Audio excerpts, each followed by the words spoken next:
Good morning once again. Distinguished guests, esteemed colleagues and friends, welcome. By way of introduction, my name is Nishant Sandilya. I'm the country representative for Australia and New Zealand at Euraccess Worldwide. For those who don't know Euraccess, it's an initiative of the European Commission that addresses barriers to the mobility of researchers and seeks to enhance scientific collaboration between Europe and the rest of the world. So when it says rest of the world, I'm only responsible for Australia and New Zealand. And it is my pleasure and honor to be your moderator for today's excellent event, Connecting Continents Research Dialogue with Europe. And we gather today at this iconic Shine Dome, a place that, much like the event itself, embodies curiosity, collaboration. And we are not here only to reflect on what we have achieved together, but also to explore what immense potential we have in terms of deepening Australia-Europe research cooperation. And let me take a moment to thank the organizers, and know in particular order, the delegation of European Union to Australia, Euraccess Australia and New Zealand, the embassies of Germany, France, and Italy, and of course our hosts for today, the Australian Academy of Science. This event brings together, as you can see, an amazing bunch of people together to build bridges between the continents, policymakers, diplomats, and of course researchers, university leaders who wants to foster this collaboration. And we are extremely pleasured and honored to welcome two distinguished guests whose presence underscores the importance of this dialogue. We have with us Ms. Signe Ratzo, Deputy Director General of the European Commission, Directorate General for Research and Innovation, who is also the Chief Negotiator for Horizon Europe Association. Her leadership has been instrumental in extending the global reach of Horizon Europe. So welcome, DG Ratzo. We also have with us Professor Tony Hammond, Australia Chief Scientist, whose work has consistently championed international scientific cooperation and evidence-based policymaking. Thank you very much, Professor Hammond. And before we begin, let's do a few boring parts on the housekeeping.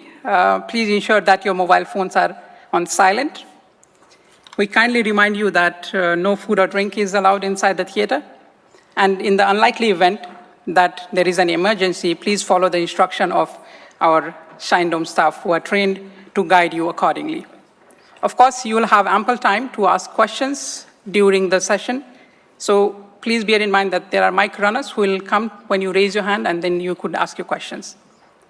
Now, very quickly, I'd like to take you to show a hand as to how many of you are currently engaging in international research, international collaboration.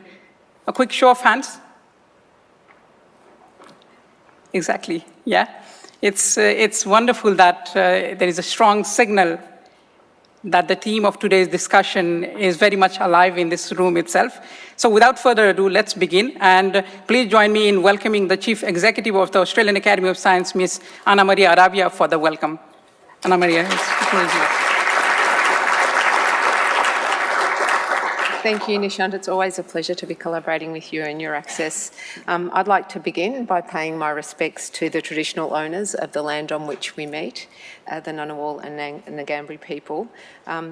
We pay respects to traditional owners on all of the lands where our fellows work and where our staff work across Australia. The Academy recognises Aboriginal and Torres Strait Islander peoples as the first innovators and scientists of this land and honours their enduring connection to country from which we all continue to learn. I invite all of us to reflect on what it means to be part of a nation that is home to the world's oldest continuing culture, a culture rich in knowledge and innovation. And in the context of today's discussion and conversation about connecting continents, it feels especially important to acknowledge that science has long prospered on this continent and that science lives here in our country and in our culture, a place where knowledge is valued, nurtured and shared. May I please warmly welcome to the iconic Shine Dome, Signe Ratzo. Thank you very much for being with us and travelling so far to have many engagements and appointments in Australia. It's wonderful to have you. This building was built shortly after the post-war research effort began in Australia, and it was built for the fellows of the Australian Academy of Science to gather and to share their knowledge. Its purpose has not changed, though today it's a place that is shared with the entire community. I also wish to warmly welcome Professor Tony Haymet. Welcome, Professor Haymet, Australia's Chief Scientist, and former Chief Scientist Cathy Foley. A very warm welcome to our friends and colleagues from the diplomatic community, including ambassadors, deputy heads of missions, counsellors and scientific attaches from many countries: Estonia, Georgia, Ukraine, Bosnia, Herzegovina, Norway, Austria, Kosovo, Finland, Romania, Spain, Albania, Malta, Serbia and New Zealand. Who needs Eurovision when science can bring us together? A very warm welcome too to our co-conveners for this event, to Mr. Oliver Lamwer, Deputy Head of Mission of the EU Delegation to Australia, Ms. Sigrid Sommer, Chargée d'Affaires from the Embassy of the Republic of Germany to Australia, and Ms. Karine Burrell, the Attaché for Science and University Cooperation from the Embassy of France, and to Dr. Marco Lazzarino, the Scientific Attaché from the Embassy of Italy. We value your collaboration in bringing together today's event. We couldn't have done it without you, and together we are stronger. And we welcome the many representatives from the Australian research and development landscape, researchers, innovators, heads of centres of excellence, peak bodies and government representatives, policymakers and others, and of course our colleagues from across the learned academies of Australia, including Kylie Walker from the Academy of Technological Sciences and Engineering, and from Akola Purana Mehta. The program is very rich and the time is very short, so I will leave my welcome there and pass you back to Nishant to keep the program moving. Thank you.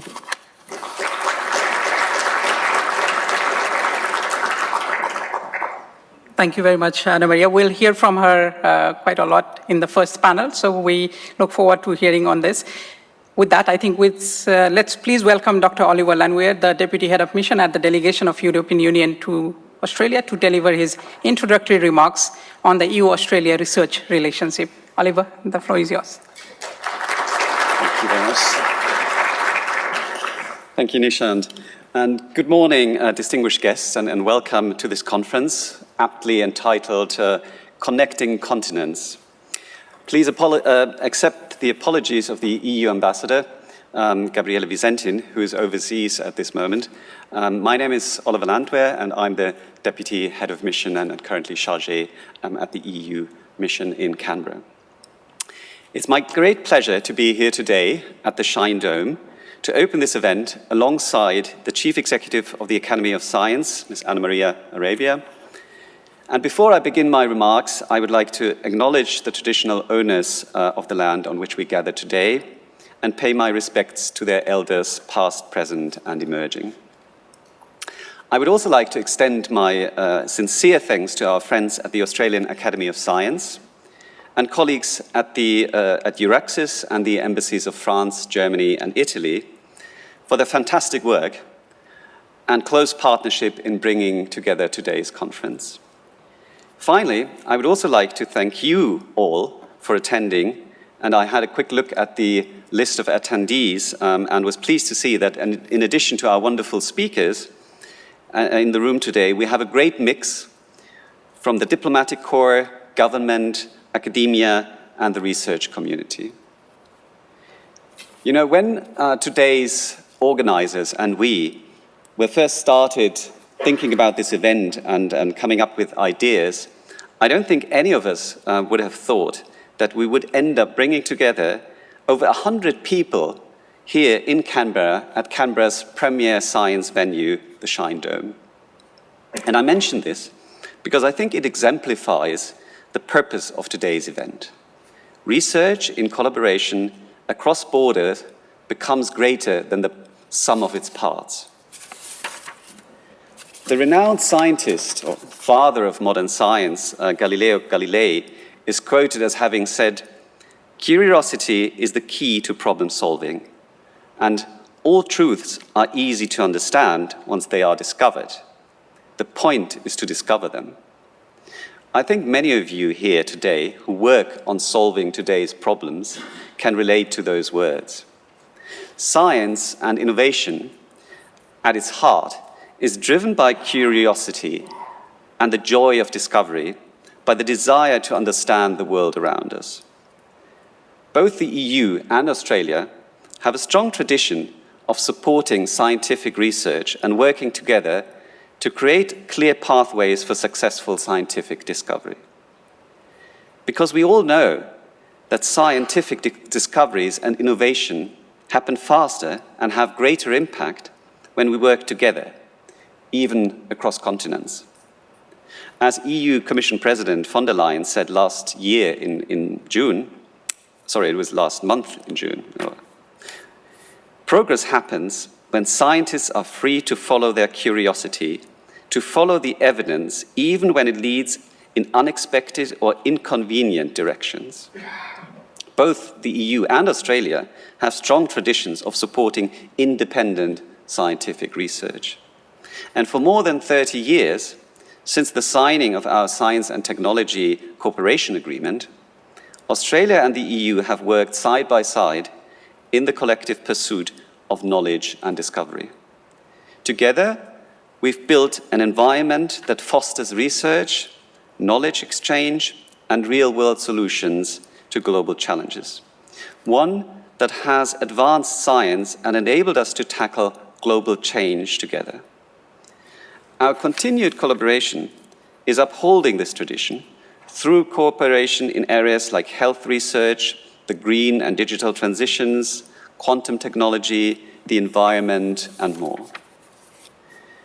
Despite not being associated to Horizon Europe yet, Australian researchers over the last decade have successfully won over 400 Horizon grants, receiving nearly $40 million in funding.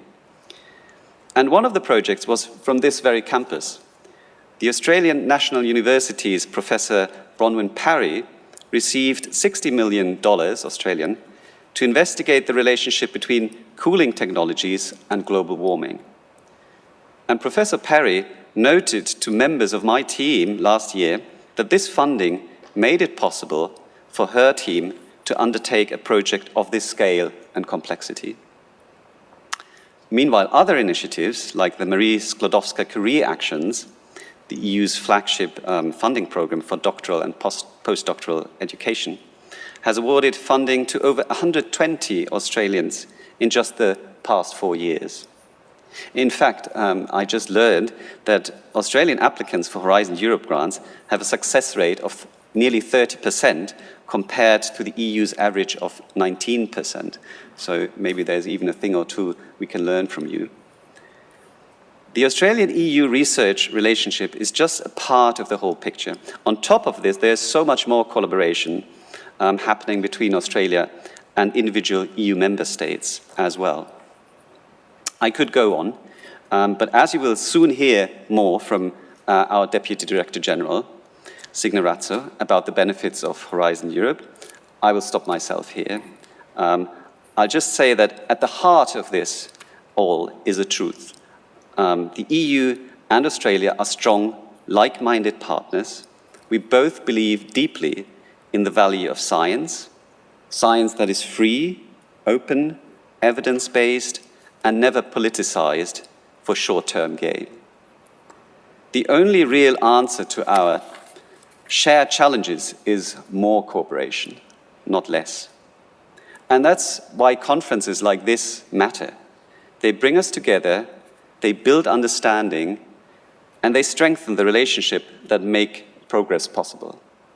So I'd like to finish by saying, let's continue to expand our horizons together. Thank you very much.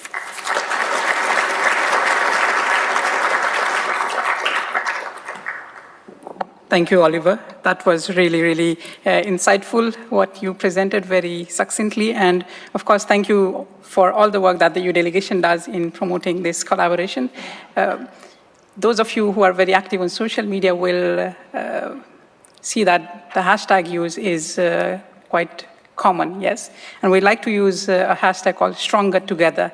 And I think this is something that we all embody, that when everybody comes together, it creates more than 1 + 1 = 2, right? So thank you for all the work that the EU delegation does. I think with that, we swiftly move on to our keynote for today. Please welcome Professor Tony Hayman, Australia Chief Scientist, to deliver his keynote address.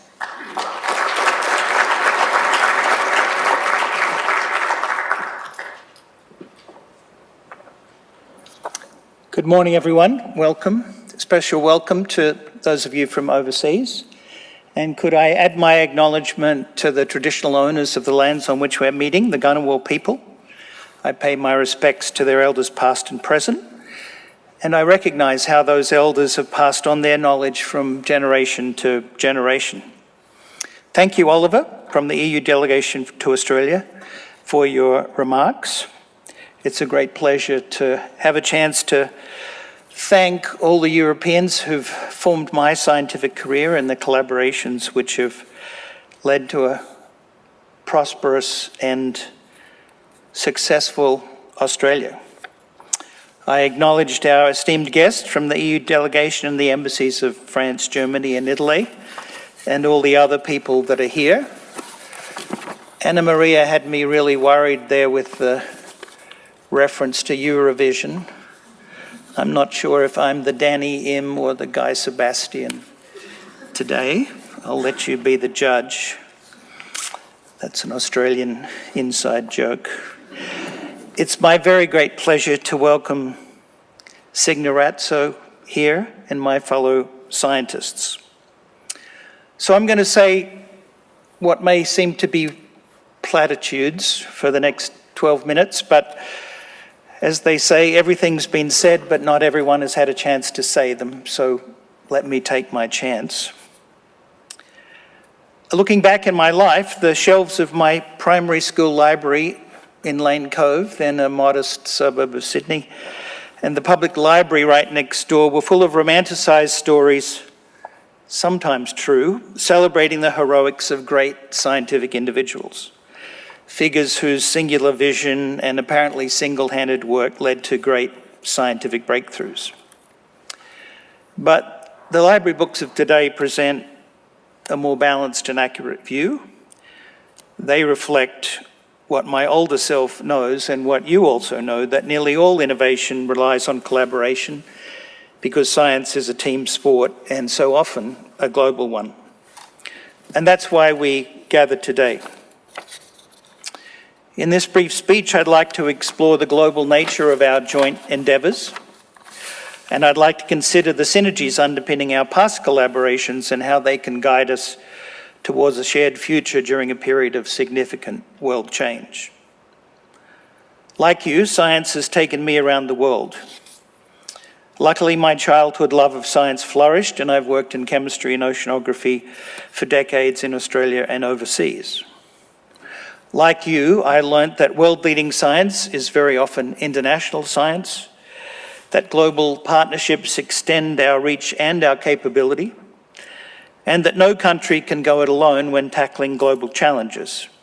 They are now too big and too complex, and we can't solve them in silos. Among my many international collaborators, may I take a moment to acknowledge Professors Miroslav Holovko and my former postdoc, now Director Taras Brick, from the Institute for Condensed Matter Physics of the National Academy of Ukraine in Lviv. When I first visited my inspiring colleagues, and we met by reading each other's papers and corresponding, that's how science happens. When I first visited them, Lviv was still part of the Soviet Union, and in Western Ukraine was forced to be on a very strange time zone indeed.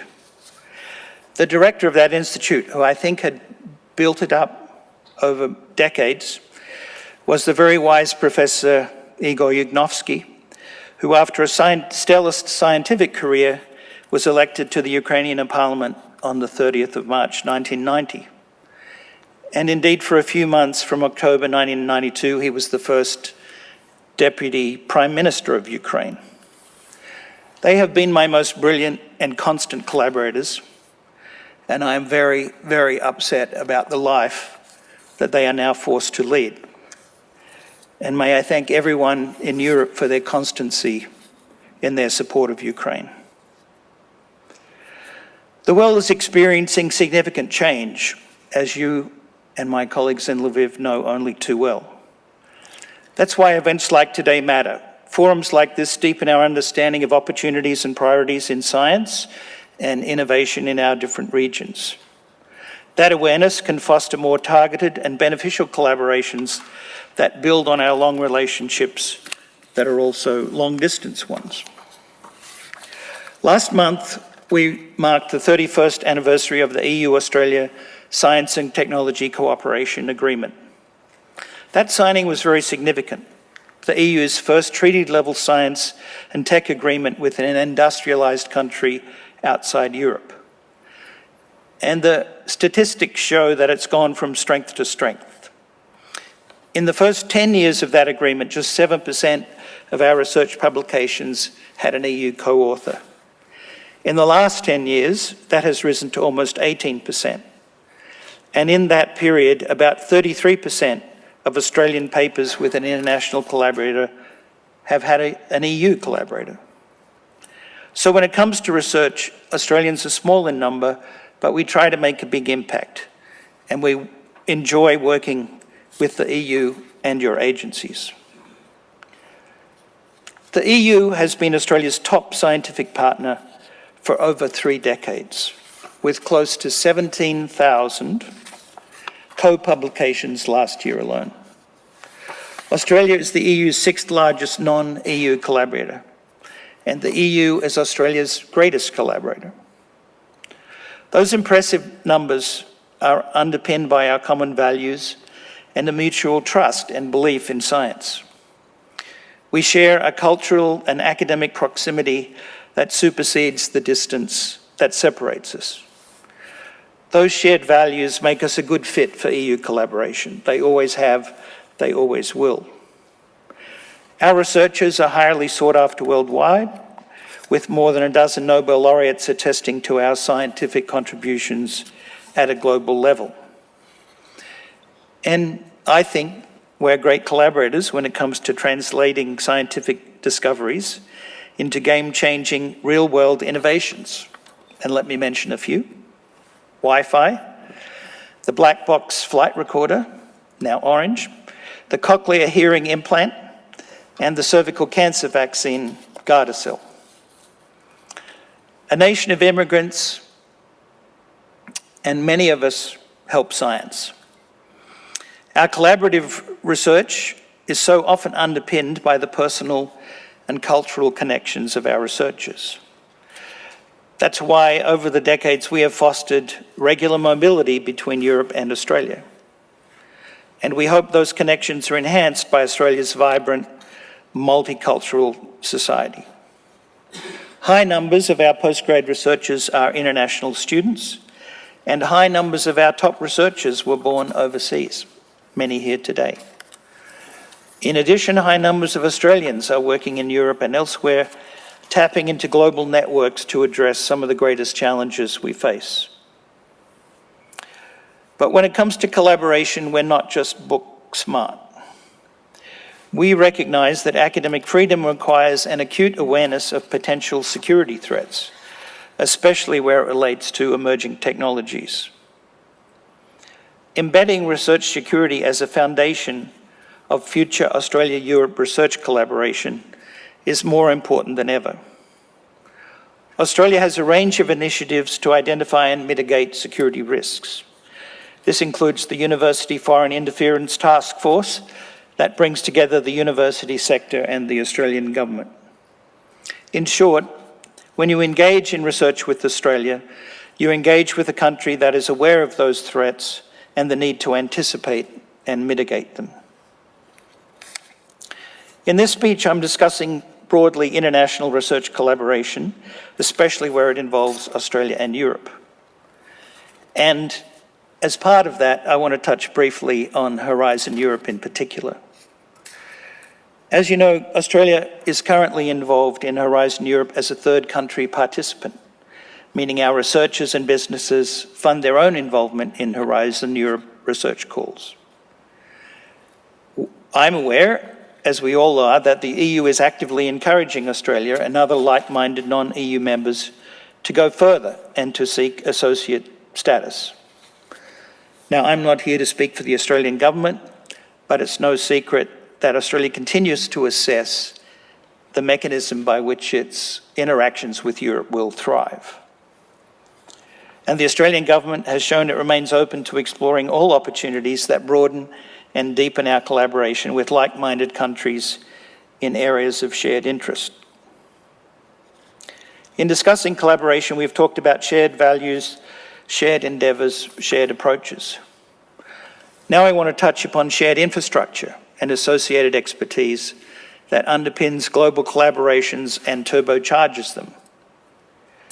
Research infrastructure is so often the backbone of scientific progress in Australia and Europe. Australian researchers have access to European infrastructure, such as the Large Hadron Collider situated at CERN. And Australia was the first associate member of the European Molecular Biology Lab. Meanwhile, the Copernicus Agreement provides access to Earth observation data that enhances our drought monitoring, our agricultural research, ocean modelling, and climate science.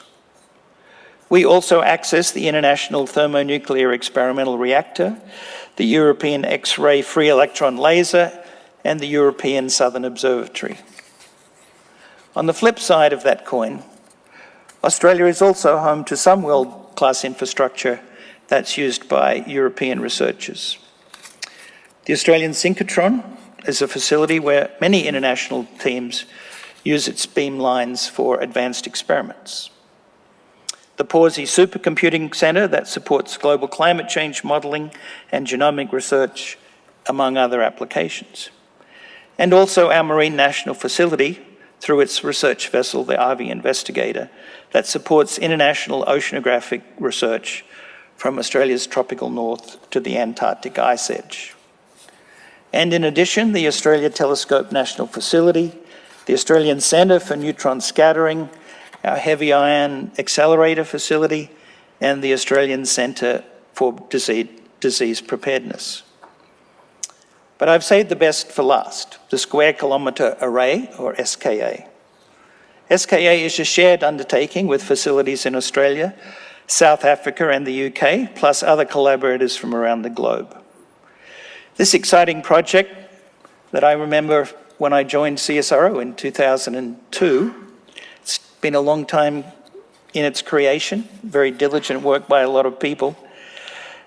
This project involves the creation of the world's largest and most capable radio telescopes, a near impossible feat for any individual nation. SKA is science with the lot, a worldwide collaboration that propels discovery across space and time. These are all good facilities that can help Australian and European researchers. Our current government has commissioned an examination of the nation's research and development system, and in line with that, I support ongoing discussion about how networks of people in Australia and overseas, as well as research infrastructure, can be properly funded and maintained. That sustainable and skilled workforce is the backbone of our national research and our research infrastructure. And it helps to drive collaboration at a domestic and global level. I also support infrastructure creation that supports networks of Indigenous Australian and elevates their knowledge system. There's a different way of doing infrastructure in some countries and different priorities in other countries, but some things are universal. Science is a team sport, collaboration leads to innovation, and cooperation leads to solutions. And a shared purpose leads to shared benefits, especially when it involves like-minded collaborators, as we are. It's a reminder that when there's a significant step forward in science, it's often because of international collaboration. And at that international level, we are living in changing times. But science has never existed in a vacuum. It has always operated in a world where uncertainty is the only certainty. Look at my collaborators in Lviv over the last 100 years. So the time of global flux may provide an opportunity to examine what we want in our collaboration landscape and what we want it to look like now, in 5 years, and in 10 years. As Chief Scientist, I hope to help to foster international collaboration in science and research. In doing so, I'm guided by a quote from Louis Pasteur, one of those Europeans I read about as a child at Lencoe Primary School. Pasteur said, "Science knows no country, because knowledge belongs to humanity and is the torch which illuminates the world. Thank you for being here today and for playing an important part in cross-border scientific endeavours and discussions. They can illuminate the world, shining a light on global problems and global solutions. Thank you.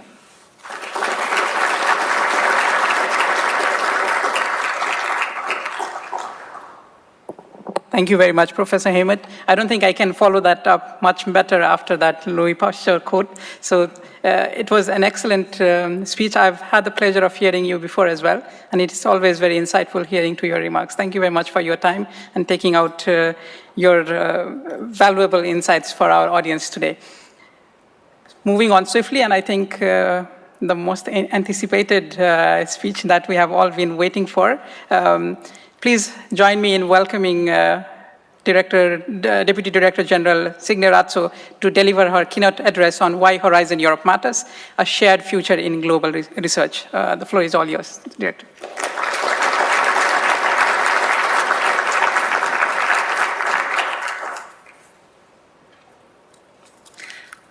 Your Excellencies, dear participants, first, allow me to take a moment and thank the organizers for bringing us together here today, for truly connecting our continents in line with the title of today's event.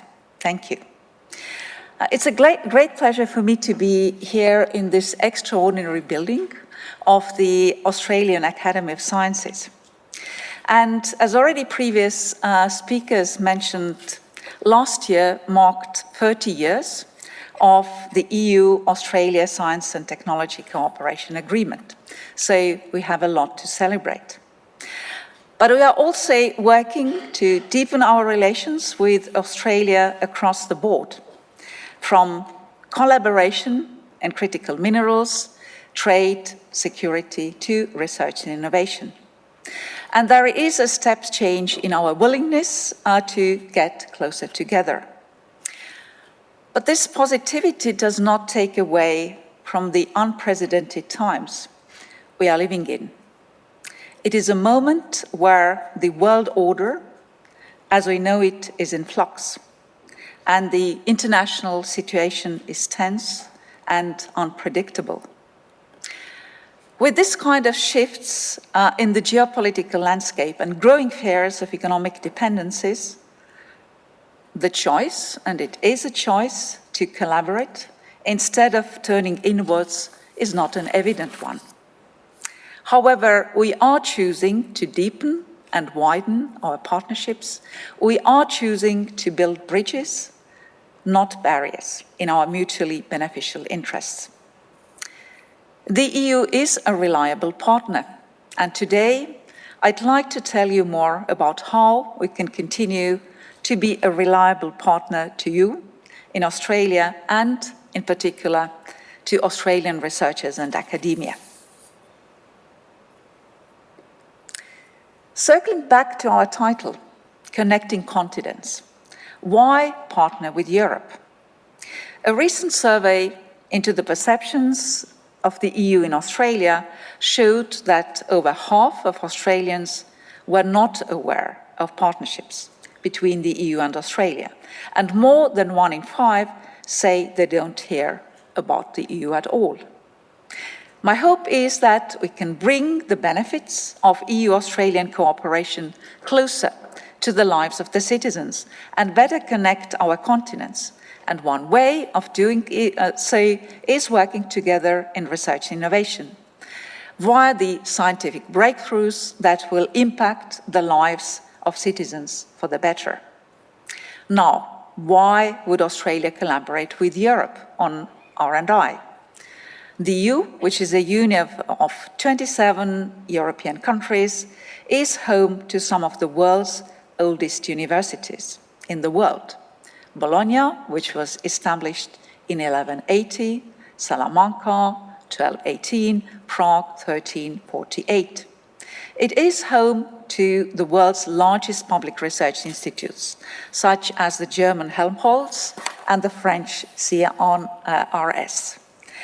Annually, we spend around 3 180 billion euros, close to 670 billion Australian dollars on R&D.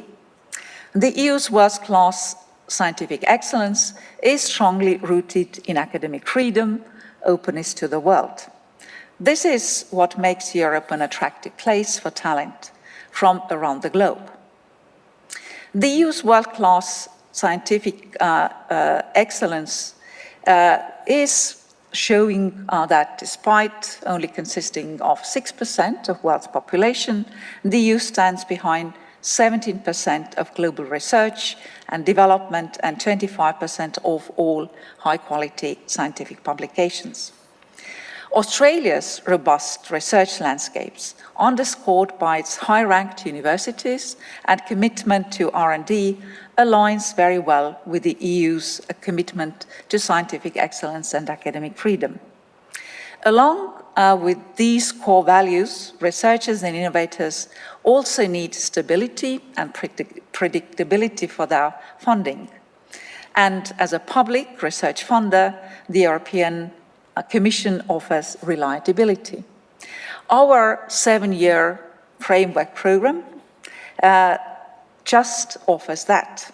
For the period of 7 years, the overall budget is fixed. Our researchers and also the collaborators from all over the world know more or less what they can expect. And next week, we will already publish our vision for the next 7-year period, for the next framework program, which will start from January 2028 onwards. This is something that will offer researchers so much needed stability and certainty in times of choppy waters.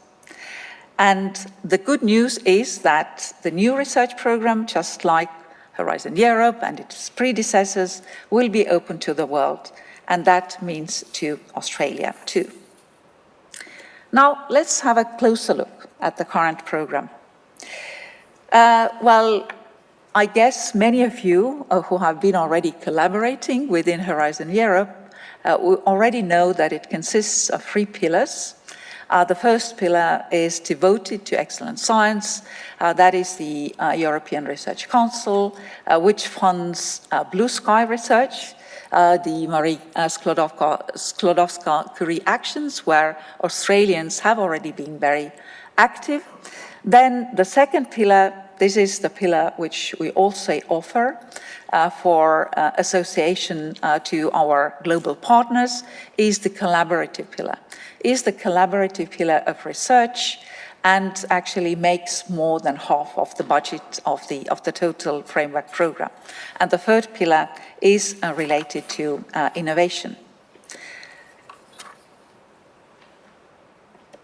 The Horizon budget, which is for 7 years, nearly 100 billion euros, makes it the largest collaborative research program worldwide.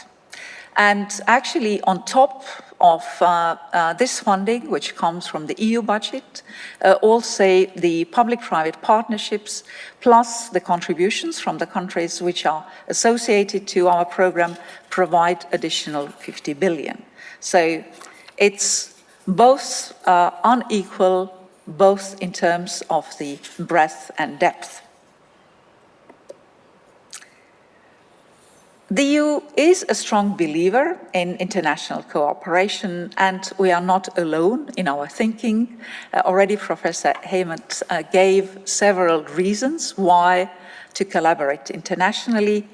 As you can see on this slide, we bring together the world's best talents, expertise, and resources, and the already 19 countries have being associated to our program.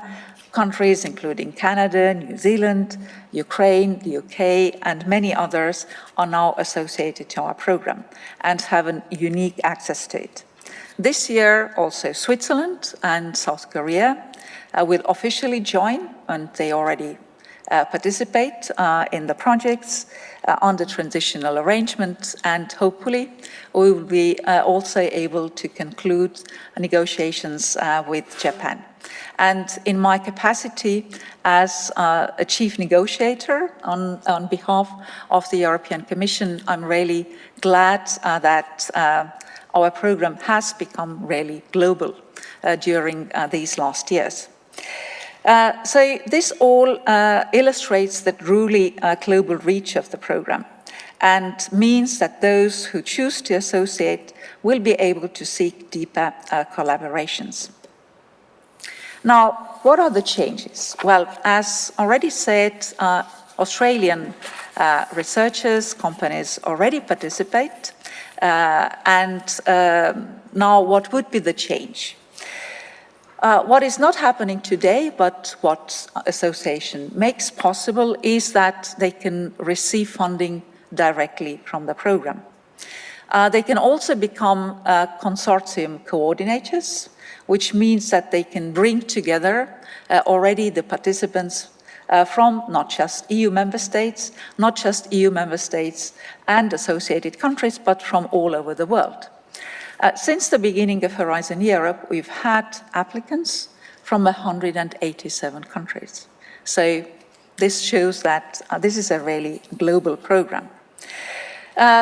This also means that they will have access to almost all calls under Pillar 2. You may know that there are also, in some areas like space and quantum, there are also some restricted, so-called restricted calls. However, most of those are open to all associated countries and some also to the associated countries who fulfill certain criteria, can provide assurances that they can protect also the EU's strategic interest while collaborating. It also allows the Government of Australia to assign representatives as observers to the programme committees. This means that they will have a say on the design of the programme as well as the topics. Now, as said, the second pillar is a collaborative pillar, and as you can see, it covers all potential or possible areas of research, which are organized in clusters, as you can see, and also, as I already said, that this pillar covers more than half of the budget. And here a few more figures about the budget of different clusters, from health, culture, digital industry space to food, bioeconomy, natural resources, agriculture, and environment. In addition to the collaborative projects, we also have the public-private partnerships. Currently, there are 50 of those, and they actually cover also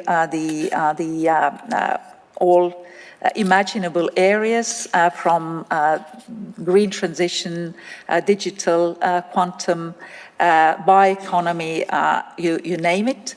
And this is also the additional possibility, not just for researchers, but also for the companies, particularly SMEs, to participate in the program. And the budget of the partnerships is actually half of the total of Pillar 2. Now, coming to Australian participation, already several figures have been mentioned by previous speakers, but as said, the collaborations already covered several areas from health, food and natural resources, energy, transport, space, research infrastructures, and researchers' mobility. To date, some 817 grants have been already signed, more in preparation, and involving nearly 1,000 Australian organisations. Since Framework Programme 7, the Australian National Health and Medical Research Council has developed a co-funding mechanism providing funding to Australian participants in EU grants, which also makes health one of the biggest areas of collaboration.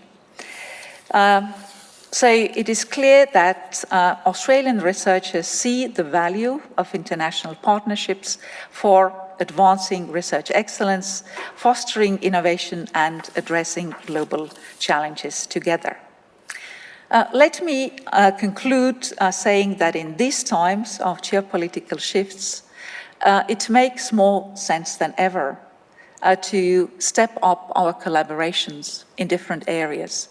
And research and innovation is not just an area which provides best solutions for the welfare of the citizens, but also enables to enhance our economies, to increase our competitiveness.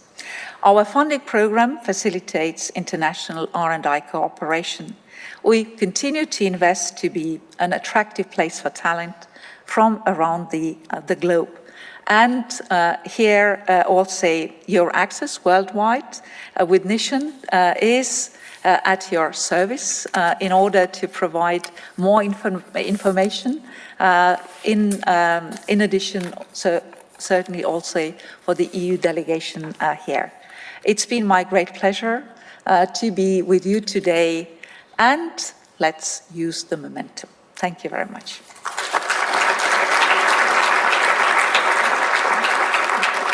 Thank you very much, Didi Ratso, for that inspiring remark. I'm aware of the timing, but I think let's use this opportunity that she's here to ask a few questions from the audience. Maybe we'll take 2 questions at max. We have our mic runners at both sides of the room. So anybody who wants to ask a question, please raise your hand so that our mic runners can quickly reach there. Questions? Yes, we have one there on your left, please. Could you kindly introduce yourself and your institution and your question? Thank you very much. Hi, so my name's Andrew Horsley. I'm one of the co-founders of Quantum Brilliance, which is a spin-out from the Australian National University in quantum computing. But half of our company ended up in southern Germany with about 50 people there. This is more a plug for the Australians in the audience around why Horizon Europe and why we should become an associate partner.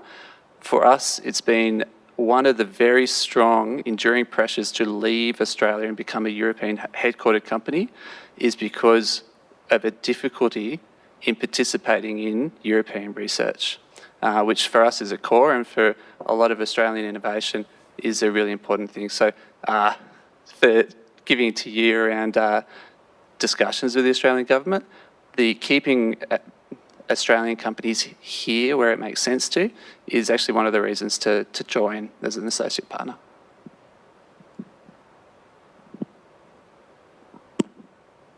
Sorry, I assume that was a comment rather than a question itself. So we will take one question from Professor Salvador-Carulla. Here, yeah, on your right here.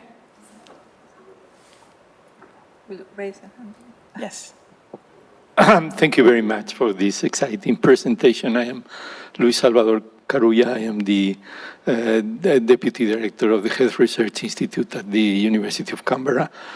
On the first hand, I would like to join this concern by companies. We have, as research centers, the same concern. You mentioned the collaboration in Horizon, but it's limited to $5 million a year. It's a very small amount in comparison to our capacities of cooperation with others. And my question is, from your point of view, how you foresee the development of a real agreement and the signature of the program from our Australian colleagues? Well, we've offered the possibility. We've offered the possibility, which is actually the first time in the history of our framework programs, which is also celebrated 40 years of our framework programs, the possibility for our global partners to be associated in this program, Horizon Europe. And certainly it's up to the governments of the countries to take up the decisions on the basis of really the interests. But what we've seen on the basis of the countries who have been already associated, and here you will hear more later about the experience of New Zealand. My partner, chief negotiator on the New Zealand side, is here. What we've seen really the experience, on the basis of the experience, that it is a win-win. That it is a win-win, and also the way how to enhance collaborations. As you said, it's true that certainly Australia has much more potential than it's tapped until today, and certainly the easier access to the programs would make it much more attractive also for not just for the academia, for the researchers, but also to the companies, as I said. So I just remain with that comment today. Thank you. Thank you. Thank you very much, Didier Razzo. A big round of applause for Director Razzo for her time.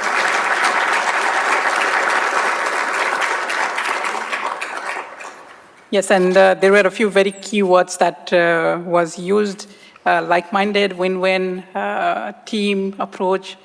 I think we all agree that it is something that we can all synergize on, and we very much look forward to the next panel and the panel after that, where we will discuss on this particular option. So with that, we will swiftly move on to the next panel, which is on global challenges, shared solution, Australia and EU research collaborations. And please allow me in welcoming the panel moderator, Ms. Ana Maria Arabia, who is also going to do an introductory presentation. And she will be joined by other panelists, Dr. Kathy Foley, Dr. John Wellard, Dr. Kylie Walker, and Dr. Matthew Brown. Can I request all our panelists to be already on the stage? And Ana Maria, the floor is all yours. Thank you very much.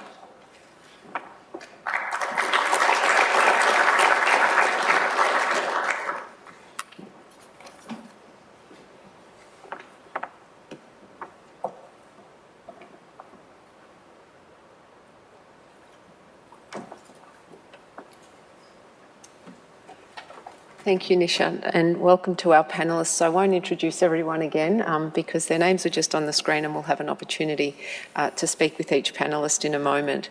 I'd like to start with a brief presentation to set the scene and to provide some data that might be useful. And sorry to our panellists, you might have to stretch backwards. And then there'll be an opportunity for audience Q&A as well. So, as you can see here, there's no doubt that patterns of international scientific collaboration are evolving. Where science was once dominated by the US and Europe, the science system is now well and truly multipolar. And this graph here is, this figure here is from 2015, so it's only more multipolar now than this one indicates. As you can see, this figure shows that international scientific collaboration networks have evolved around three main centres of activity: the USA, Europe and China. And there are other players too, particularly in East and South Asia and South America. Science has become increasingly networked and team-oriented, with breakthroughs made by researchers across the globe. Scientific and technological capability is, of course, a very powerful asset, essential for success in the global economy and addressing health, environmental and security challenges. Recent geopolitical events, such as the war in Ukraine and US policy changes under the Trump administration, have highlighted that the global science system is more vulnerable than it has been before to decisions taken by states as they seek to advance their scientific and technological sovereignty and respond to security challenges. It's in this context that it's within Australia's interest to pursue risk mitigation strategies, such as diversifying our research collaborations. And one way to achieve this, of course, is through deepening our association with Europe via Horizon Europe. Diversifying our international collaboration footprint is in Australia's national interest to build capability and work with leaders in critical areas of science and technology. Other countries in our region are strengthening engagement with the EU through scientific cooperation, for example, through the ASEAN-EU partnership. By fostering partnerships and sharing knowledge across borders, we amplify our capacity to navigate and address complex challenges, ranging from climate change to pandemics. And Australia gains access to the global pool of knowledge generated abroad, access to research infrastructure, talent and technology. The benefits to participation in international collaborative research funding programs such as Horizon Europe and the Belmont Forum are numerous, and they're outlined on this slide, which I'm sure you've had a chance to read through. Australia, though, is in a challenging position. We're facing the significant challenge of low productivity growth and low economic complexity. This leaves us particularly vulnerable to geopolitical shifts. It limits our ability to adapt in an uncertain environment and respond to national challenges. We've heard the clear message from the Australian government that productivity is a major focus of their new term. One way that Australia can increase its productivity is increased research and development activity, particularly investing in basic research because it generates the pool of knowledge that we can draw on to innovate, which impacts economic growth and increases everybody's living standards. This knowledge pool is non-exclusive. That means it can be used again and again for novel innovations. The International Monetary Fund estimates that a 10% permanent increase in the stock of a country's own basic research can increase productivity by 0.3%. However, Australia's investment in research and development is lagging, far below the OECD average, as this graph shows, and declining while other countries have increased their expenditure. This chart shows Australia's science collaboration by number of publications. Australia has strong scientific research collaborations with the US and China, followed by the UK. We also collaborate with individual countries in the European Union, and they're shown in a disaggregated way in those green lines there. This chart shows the aggregated collaborations with European Union nations. That's a purple line at the top. Becoming an associated member of Horizon Europe is an opportunity for coordinated collaboration and access to EU research networks to achieve greater scale of scientific research collaboration. We would expect a multiplier effect on association with Horizon Europe, larger than the aggregate shown here. So what would be the science and technology opportunities for Australia if we joined Horizon Europe? There are many, but we've taken just one angle here, and that is we've analysed Australia's research collaborations in areas under 3 of the Australian government's Future Made in Australia priorities. Those 3 are green metals, low carbon liquid fuels and clean energy manufacturing. There are of course a range of other priorities which we would benefit from. We've looked at publication data for fields of research codes related to these 3 areas. I'll go through the next slides quite quickly, but what you'll see is an emerging pattern. So firstly, in chemical engineering, which enables advances across all 3 priorities in green metals, clean energy manufacturing and low carbon liquid fuels, you'll see on the left-hand side the publications by country, and on the right-hand side Australia's collaborations in this research field with selected countries.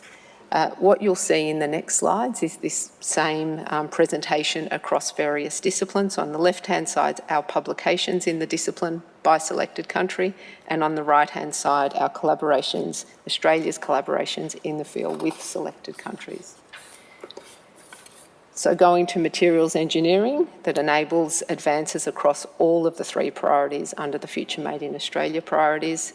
Again, you can see a very similar pattern across both of those presentations on the left and right. Moving to macromolecular and materials chemistry, it's one of the research areas that contributes especially to advances in green metals.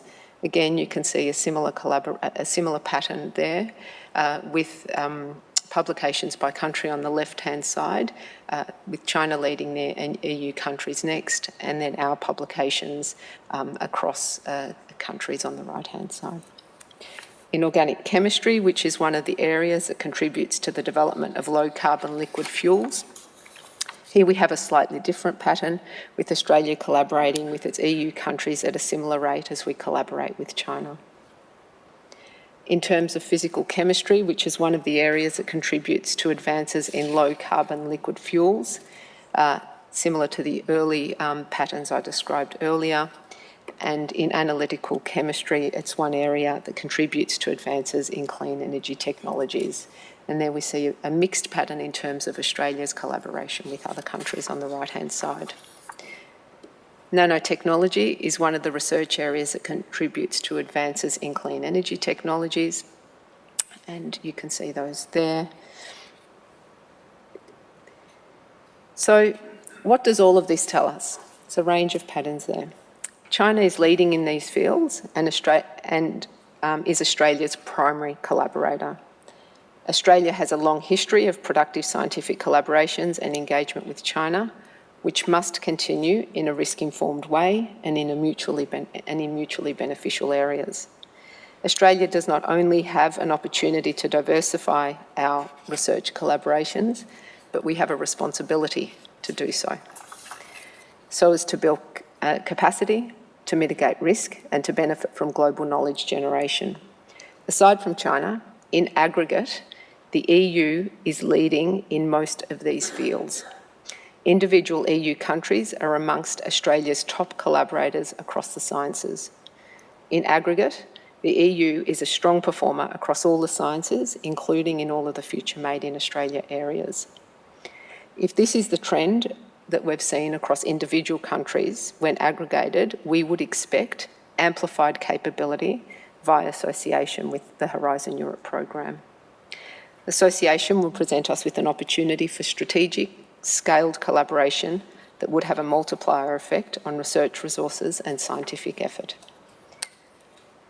I'll leave it there and now turn to our panel to invite their contributions. Some basic data there, but their experience goes well beyond the data that I have presented. Dr. Cathy Foley, hello and welcome. Thank you for being with us. As Australia's former Chief Scientist, could you reflect on Australia's international research collaborations, both from an academic perspective, but also from policy collaborations? Sure, I'm going to start from the researcher itself, especially for the policymakers who may not be aware of just how do these collaborations come about. And quite often it's about meeting people. So I think we heard from Tony Haymet, the current Chief Scientist for Australia, saying that people read papers and they get to know people who are working in their field, but then they get to meet them when they go to conferences, more recently more online. And as well as now, post-COVID, being able to renew those face-to-face meetings.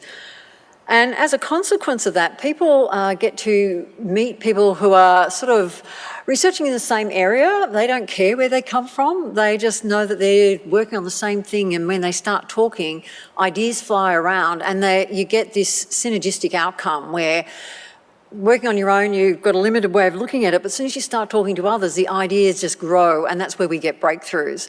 And it starts at the one-to-one, and it's one where I've always said good collaborations come when you fall in love with the person you're going to collaborate with. Shotgun marriages never work, and that's something where when you try to force the collaborations, they don't necessarily lead where you want to go to. But the problem is that from now, that's the bottom up. And sometimes they start with an idea and they just have something which may be a major breakthrough, but when we want to have impact, they've got to grow and be able to get to a level of critical mass that allows the bigger things to happen. And that's when I guess the top-down comes in, where we've only got envelopes with so much money in it. Every country is struggling with their budgets, and everyone would talk to any researcher. You always say that when you meet a researcher, their shaking of the hand is like this, saying, "Can I have some more money, please?" Because they've got great ideas. We all have great ideas. We want to see them turn into impact and really great discovery. But when you're on the side of the top-down, people who actually provide that money, they, and this is where the policy comes in, is saying, well, we've only got this envelope of money. How do we actually make sure that it's public funds and that it's used in the best way to have the best outcomes? And that's where we get that tension. So how can you have, and we've heard about the importance of freedom, of independence of thinking, of being able to follow the research, getting that balance between that, and that's where all our great ideas came from, but also with what do we need to solve the greatest challenges and to use this public funds, the public funds in a way that's effective and also has a social license. And that's the tension that is often there. And different countries have done it in different ways. Australia's got, well, we just heard about the Future Made in Australia priorities, but there's also the National Science and Research priorities, which I got the opportunity to get the slides ahead of time about the Horizons Europe Pillar 2, and they're absolutely mapped on to our priorities. How can we be a prosperous nation and deliver climate change? How can we have health and wellbeing for everybody, regardless of where they are, particularly in our Asia-Pacific part of the world? How can we acknowledge and recognise and be able to leverage Aboriginal and Torres Strait Islanders' knowledge systems? How can we do all this when our wealth comes out of the earth and from the seas? So how can we do this and still have pristine environment that is one which is protected, that doesn't have species coming in that are imported and messing things up, through to also making sure that we don't have extinctions and so on. So, and then the final one, which is very similar on how can we have civil security when we've got mis and disinformation coming along. How do we actually maintain our liberal democracy? That's very important from an Australian perspective. We're very proud of our liberal democracy and our values. And how can we do this with water security, food security, and so on? So when you map those onto the European Horizon Pillar 2, it's really exciting to see where there's links there.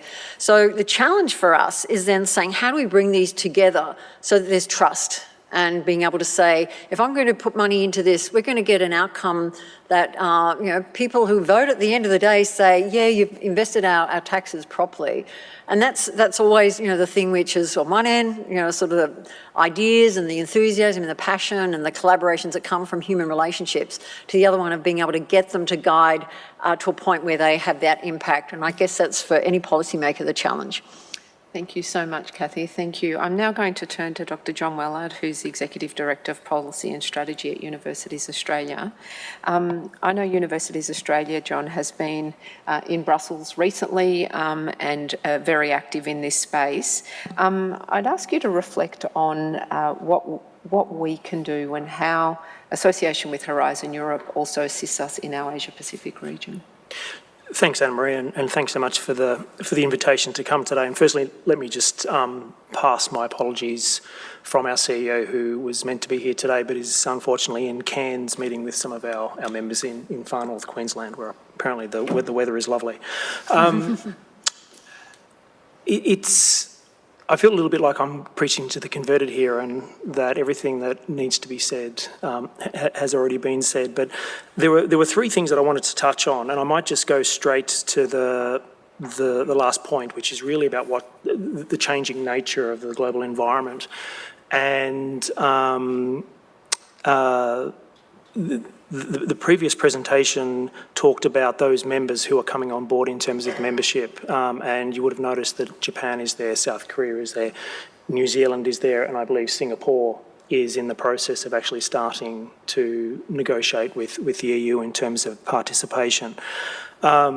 It feels a little bit like we've kind of missed the boat already, but what that actually signifies is, and illustrates, is the fact that we are very much operating in a changing global environment, and that we need to be part of that conversation. In many respects, what we're actually asking for is to have a seat at the table to have the conversation about how we can engage.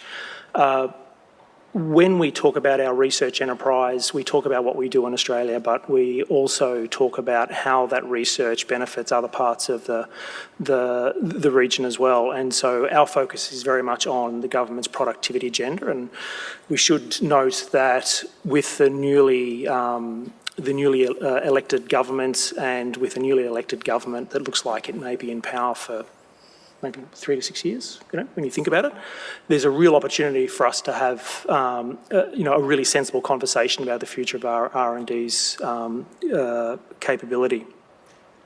The focus has to be on the productivity agenda, and I think Kathy and others have already spoken about productivity. This is not just about give us more money so we can do more research, so we can get more money to do more research. This is, we need to be funded to do the things that it's going to make Australia and the region more prosperous.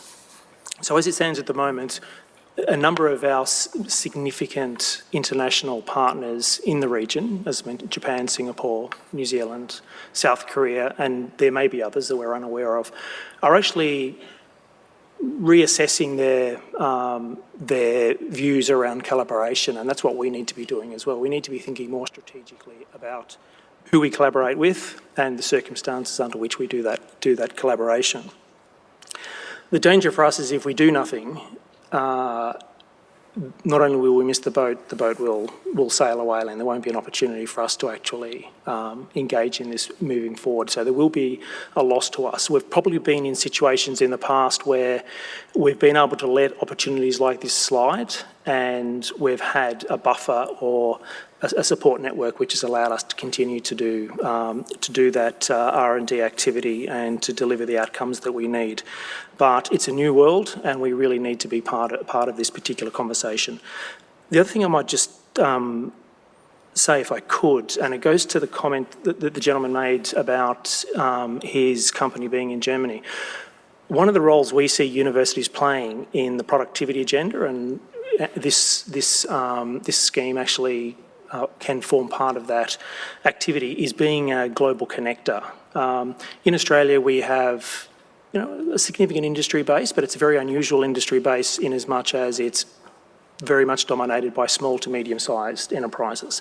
So that could be anything from an industry that has one employee through to an industry that perhaps has 200. I can't remember what the cutoff is for an SME now. All of those enterprises do want to engage globally, and many don't have the structures to actually do it. And universities, and this is something that we'll be putting in our submission to the Treasurer's Productivity Roundtable, universities can play a very central role in that, in acting as those conduits between those enterprises and the outside world. And I think that Horizon Framework can actually make a significant contribution to that. Excellent point. Thank you, John. May I introduce Kylie Walker, the CEO of the Academy of Technological Sciences and Engineering. Thanks for being with us, Kylie. ATSE obviously is engaged in applied science, but also working with industry.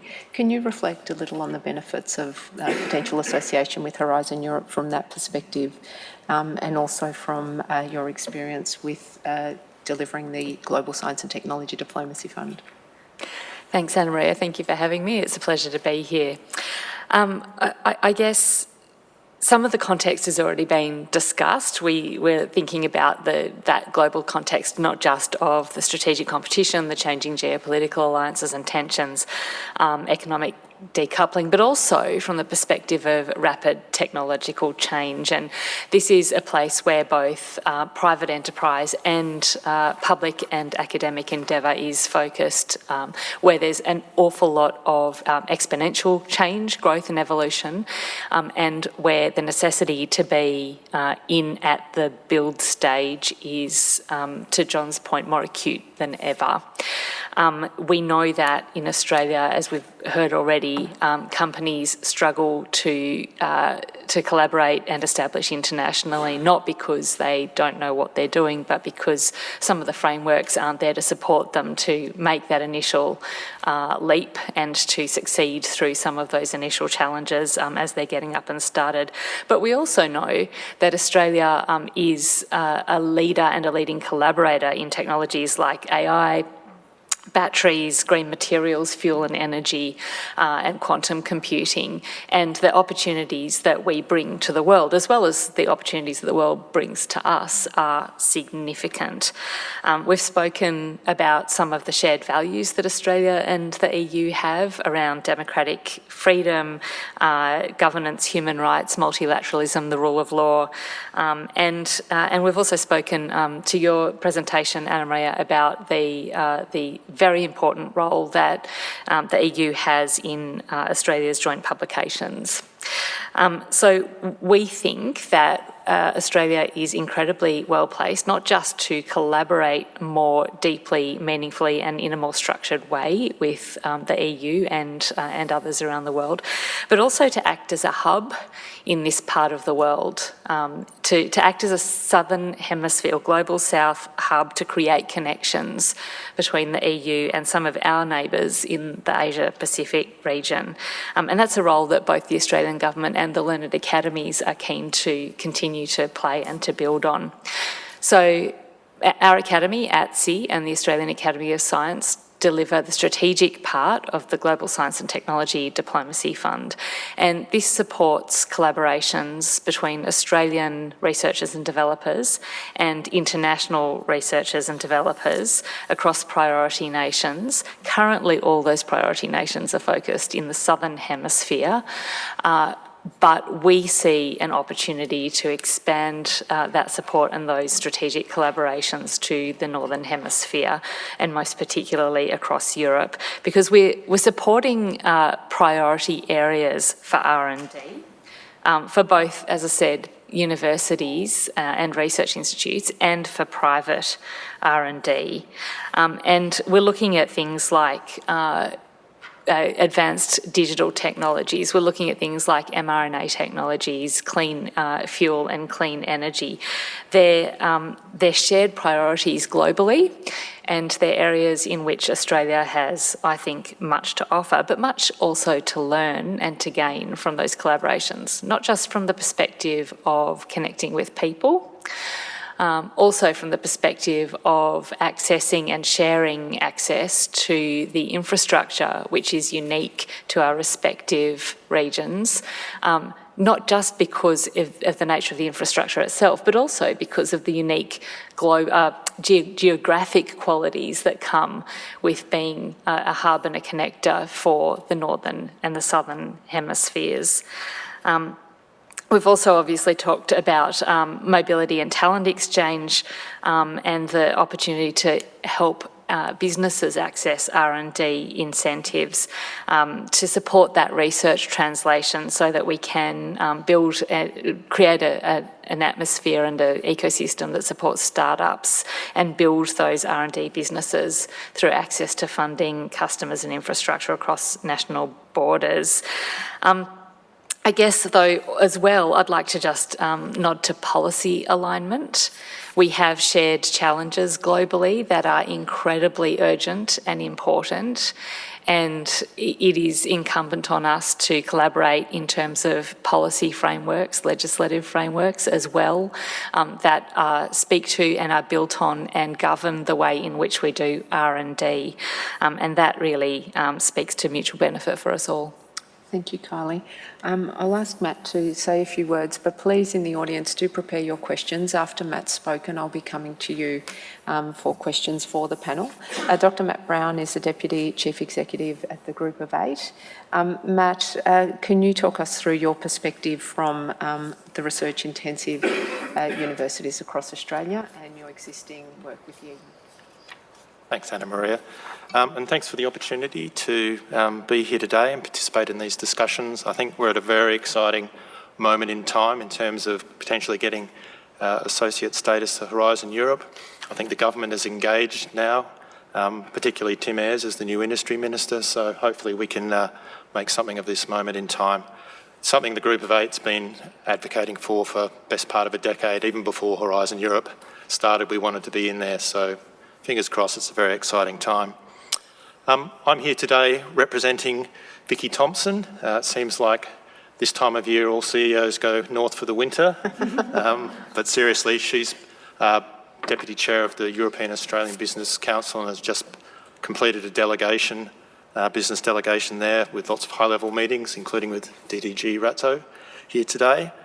And I think it's probably worth reflecting on the lessons from that tour about how Europe, the EU and its constituent countries, thinks about Horizon Europe, and also thinks about R&D more broadly. And I guess I'm going to take the lens of industry engagement there. So perhaps I'm not only representing Vicky, but not wanting to verbal him, perhaps also Andrew from Quantum Brilliance, given the comments he made earlier.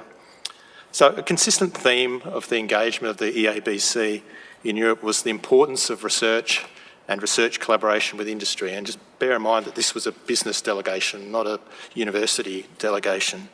And it always seemed to end with European recommendation that Australia join Horizon Europe. And as Duncan Lewis, who's chair of the EABC, chair of Thales Australia and also former head of ASIO, has put it in a podcast with Vicky, it's a no-brainer for Australia to join Horizon Europe. That seems to be the view in Europe. But also on that delegation, there are big European companies represented who have a footprint in Australia. So thinking there of Thales with Duncan Lewis, Siemens, Airbus, Ericsson, Frequentis and Acciona. That's just a few of them, but even amongst that set of companies, they are involved in many hundreds of Horizon Europe projects. But the point about that is, well, a couple of points. One is the enthusiasm to participate in that R&D by industry companies, but that because Australia doesn't have association with Horizon Europe, it's the parent company in Europe that's doing that R&D, and they participate with many universities and research institutions, but not Australian ones. So there's a big opportunity there with access to Horizon Europe to really double down on industry R&D in Australia. So my call out, I guess, would be that when we as sort of policy makers and advocates in Australia talk about Horizon Europe, we need to bring industry into the tent, because that's a critical part of how Horizon Europe works in Europe, and we need to make that point strongly here in Australia. So in that regard, in terms of advocating for Horizon Europe, we know that the international research collaboration is run out of the Department of Industry, and we know that the Department of Industry also is running the strategic examination of research and development. So it's very industry focused there, and one of the key outcomes from the strategic examination of R&D is how does Australia increase business investment in R&D? That's where we really lag behind. We have a strong higher education and public research sector. How do we increase business investment in R&D? So we need to be thinking about that. It's sort of, as Kathy said as well earlier on, we have to be thinking about the return of the investment we're asking for in participating in Horizon Europe, and part of that is helping Australia to drive industry R&D. So that's the Horizon Europe perspective. Thinking more broadly about Vicky's delegation to Europe, I think there are lessons to be learned for Australia and for us in policy and advocacy, thinking about the EU approach to R&D. In the EU, innovation and R&D is seen to be underpinning pretty much everything. Underpins economic competitiveness, productivity, national security, defence. It's really seen as the underpinning of the security of the alliance in many different ways. It's also seen as a way to develop sovereign capability, and also a mechanism for strategic collaboration with values-aligned partners, which is exactly what Horizon Europe is.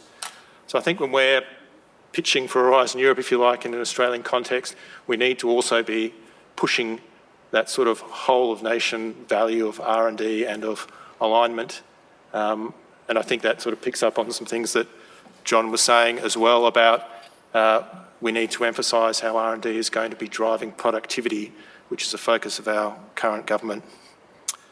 So I think there are opportunities and responsibilities for us as the research sector. Opportunities to push hard on accessing Horizon Europe, but also on making sure that government understands the whole benefits of R&D to the nation. So very much looking forward to questions and discussions today, and Australia becoming an associate member of Horizon Europe and the successor to Horizon Europe. Thank you so much. We have a couple of minutes for questions. Pop your hand up if you could introduce yourself, and if the question is directed to a panellist, please say so, or to all of the panel. Hello, my name is Pavlo Trojan. I'm from the Embassy of Ukraine in Australia. First of all, thank you for organizing today's event. It's really important, and it's super important that Australia is considering joining this democratic scientific program, which is Horizon Europe. My question is, so if Australia will join Horizon Europe, will it automatically mean that other associated partner countries of Horizon Europe, like Ukraine, will be able to make a partnership with Australia and use Australian scientific resources? Thank you. Does anyone want to comment there? I could make a high-level comment otherwise. Yeah. So around the priority areas where research collaborations come together as part of Horizon Europe, that could involve Ukraine, Australia and other partners within the program. That's my understanding, Zinnia, if I've got that right. So yes is the short answer. As we said right at the beginning, we're stronger together. There, of course, are opportunities for bilateral collaboration between our countries, but when we collaborate via the Horizon Europe program, that is amplified significantly. Other questions? Please do. I just wanted to add something, just looping back to some of the comments that we made, and I noticed that we've had a couple of common little threads across all of the panellists and Anna Maria that haven't specifically been drawn together around the Australian context and opportunity from our perspective right now. And I think there are some really important points to highlight here. We have government stability, as John said, right now. We have a number of, not just the strategic examination of R&D, but a number of reviews of the important funding mechanisms that Australia has and the investment profile and the infrastructure planning and strategy for Australian research. All of those things have been reviewed very deeply and meaningfully, and some of those reviews are continuing, but collectively they present an enormous opportunity to think about how we reset our focus on and our priorities for research and development.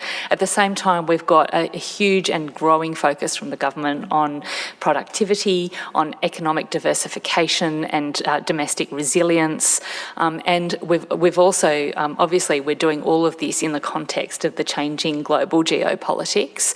So I think even if we weren't looking at what things mean globally, from a domestic perspective, now is, I think, the best time in decades to think in a fresh way about how we strategically invest in our collaborations and in building that long-term future for Australian R&D and innovation. Because we all know here in this room that it is a long-term and stable and strategic investment that yields the best returns from R&D. Absolutely. Thank you for drawing those together. The only thing I'd add to that is the national security perspective. We know that Australia's national defence strategy very clearly articulates that we need to accelerate the development of our capabilities, our defence strategic capabilities, in order to participate, in order to be secure in the current world. And that requires our defence industry to collaborate closely with universities to accelerate that technological capability. We can't accelerate quickly enough on our own. That involves collaboration, including with countries who share our values and who are stable democracies. So the time is now. If there's ever a time, now is it. I'm going to call for one last question if there is one. Otherwise, last one before a cup of coffee.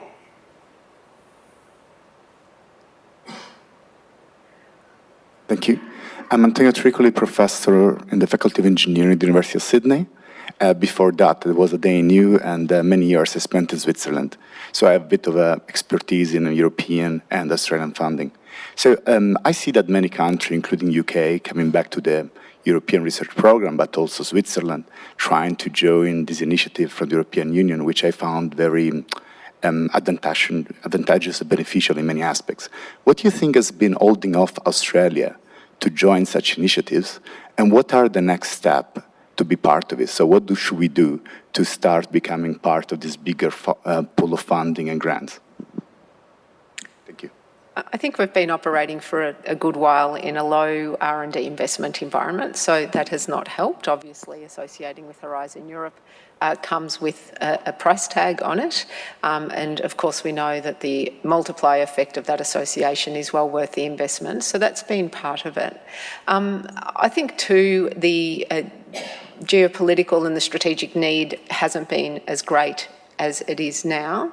And I must confess, I think in the past there has been some lack of clarity or information that has not been completely clear to the Australian government around the additional benefits of Horizon Europe accession, by which I mean we saw data earlier around the existing collaborations that we have with the National Health and Medical Research Council with Europe.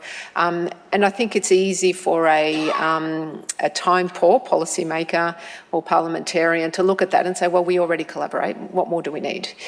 When actually the amplification of an association with Horizon Europe is that much more on top of those existing collaborations. And it's one of the reasons why I shared the data on our individual collaborations with individual EU nations and what that looks like when it's aggregated, to make the point that there is very strong collaboration there, but the potential for multiplication of that through association with Horizon Europe is quite extraordinary. And I think a lot more of that information is starting to come through.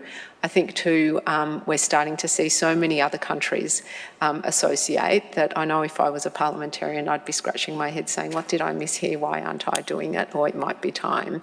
So I think there's been a range of factors. Others who might want to add to that? Look, I think there's also a coordination aspect to it. All the things you mentioned, Anna Maria, are absolutely correct. But when the opportunity came for joining last time, I don't think we had, as a community, got the arguments correct and exactly looking at the really basic statistics, saying you're already doing lots of collaboration, why do we need to do more, especially when at that time there's challenges on budgets and saying, well, where will we find that money? Because if you invest in it, it'll be at the expense of somewhere else. And so how do you actually balance the budget and be able to deliver on this? As we've heard already, it's there's a lot more arguments than I know were considered at the time, and I think I'm seeing the research sector becoming more mature about the approach to engaging not just internationally, but seeing ourselves as a sector rather than a whole lot of individuals fighting amongst themselves trying to get the biggest piece of the pie. And that's a real shift, I think, in the country. So I think there's a maturity aspect to it as well, which we're seeing coming through, just hopefully because as a research community we're getting better, wiser, older, and realising how to engage with government in a way so that we're able to provide the evidence and the information so they can make the best possible decisions. Yeah. Couldn't agree more. John. I think, just to pick up Kathy's points, there's definitely been a lack of coherence, I think, in the past, and we have tended to approach these things in a very fragmented way and sometimes got bogged down in discussions about the costs rather than the benefits. But looking forward, which is what we need to do now, we had the Prime Minister speak at the Press Club a number of weeks ago where he talked about the importance of research and development, and now is the time to invest. So we are at a very it's a watershed moment, for want of a better word. And I think that what we need to do, and I think if I talk about our own members in particular, is we've got to move away from the way we've talked about these sorts of things in the past. And it's a real JFK type moment. It's not what we as institutions get out of it so we can do more research. It's what the research does in terms of benefiting stakeholders, whether it be the citizens of Australia, whether it be the citizens of the region. And so the narrative has to change. And I think if we can flip that narrative and make it more about the outcomes and the benefits, I think we're in a much better situation. Otherwise, we just look very self-serving. And I think that's probably the thing that's undermined us in the past. Thank you. With that, please join me in thanking our panellists today.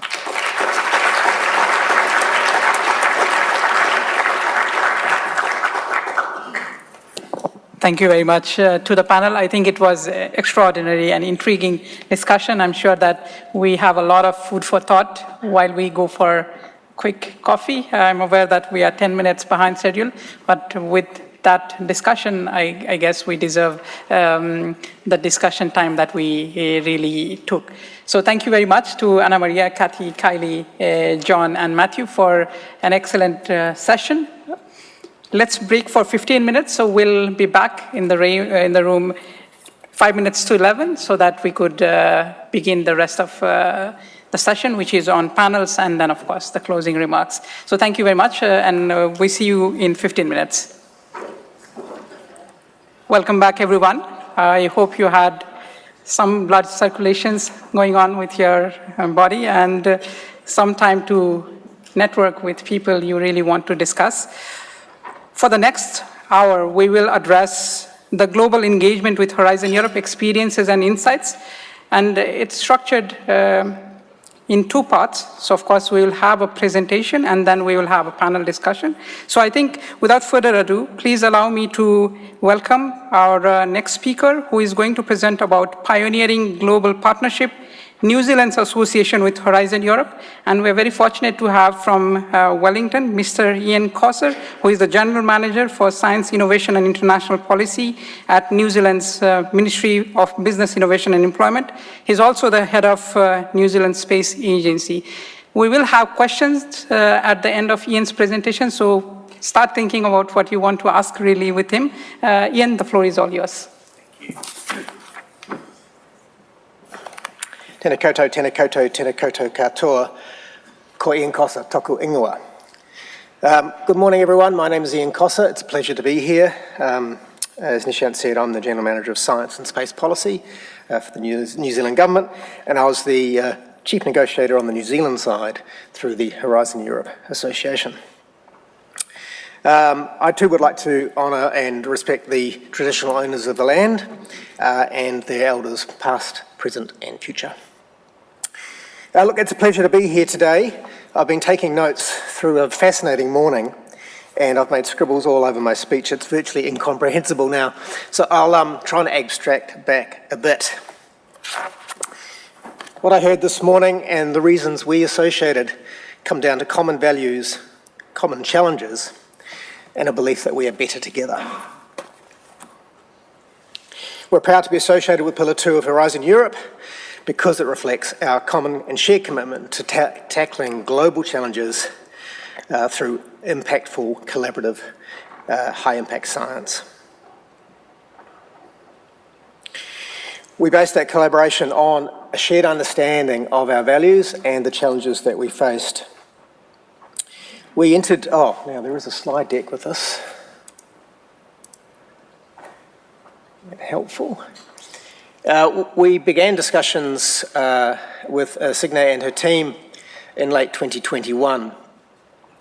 And at that time, it was becoming increasingly apparent that the rules-based order that we had taken for granted for so long was coming at least under question, if not under deep stress. From a New Zealand Association perspective, I think that was timing was critical for us. We saw this as a strategic association rather than something that would come down to a cost benefit in a spreadsheet. We entered into formal negotiation with the Commission to deepen our existing partnerships and to increase opportunities for our researchers. And we officially associated in 2023, and a good chunk of that process was simply our parliamentary process and timeframes. You may or may not have to do the same here in Australia. I'm not sure of your cabinet and legislative frameworks. As part of the association, we also take part in the strategic committee level, and we're able to engage at that level. That was important to us, to be a partner at the highest levels, to have a voice. Since the association, we've also been able to see to restricted calls in quantum and space technology, for which we are very grateful. They were two pillars or two areas that we did want to be able to participate in. Pillar 2 itself aligns strongly with New Zealand's scientific strengths and interests, from health and agri-tech to disaster and climate resilience, high-tech applications including quantum, artificial intelligence and space technology. want to thank Signe and her team for the flexible and speedy way we managed to work our way through the association process.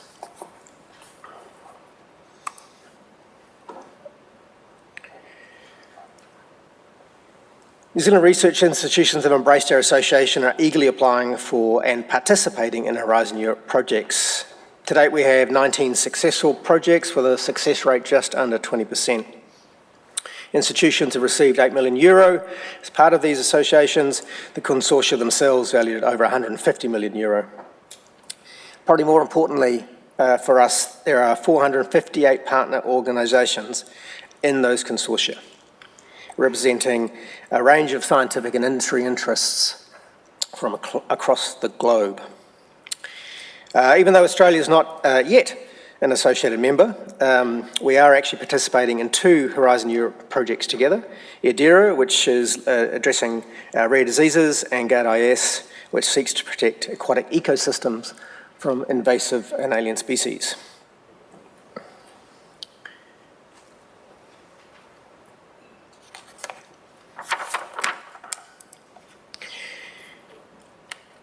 These are the projects, successful projects in Horizon Europe, and they span the scientific interest.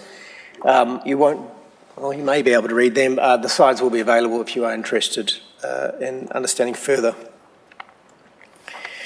They reflect our strengths in health, biosecurity and disaster and climate resilience, and enable us to be involved in pandemic preparedness, digital health solutions, managing invasive species, climate smart research, and we're part of a consortia working in AI and data-driven innovation.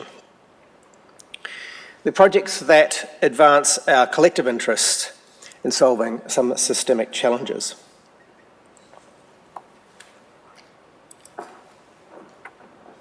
We instituted a range of national contact points as part of the association process. These have been critical to the well-functioning of the system from our perspective.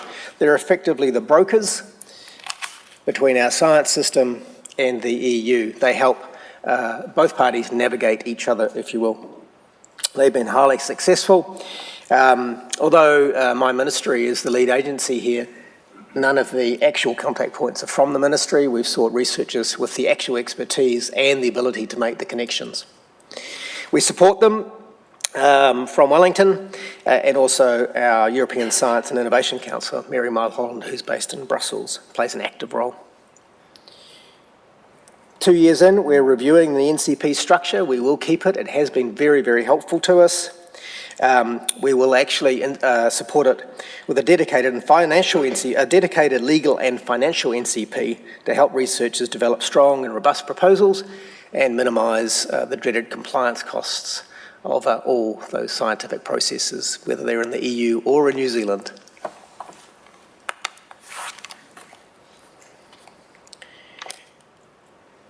From our perspective, in associating and participating in Horizon Europe, we strengthened our ties with European partners, and we brought our little country a little bit closer to the rest of the world. We haven't done a full cost-benefit analysis, and we were intending to do an evaluation this year, but other policy changes have prevented us from devoting resource to that. But the midterm review in April 25 found that over 80% of projects led to scientific breakthroughs and advancements, and something in order of a 10-to-1 return on investment on economic growth by 2045.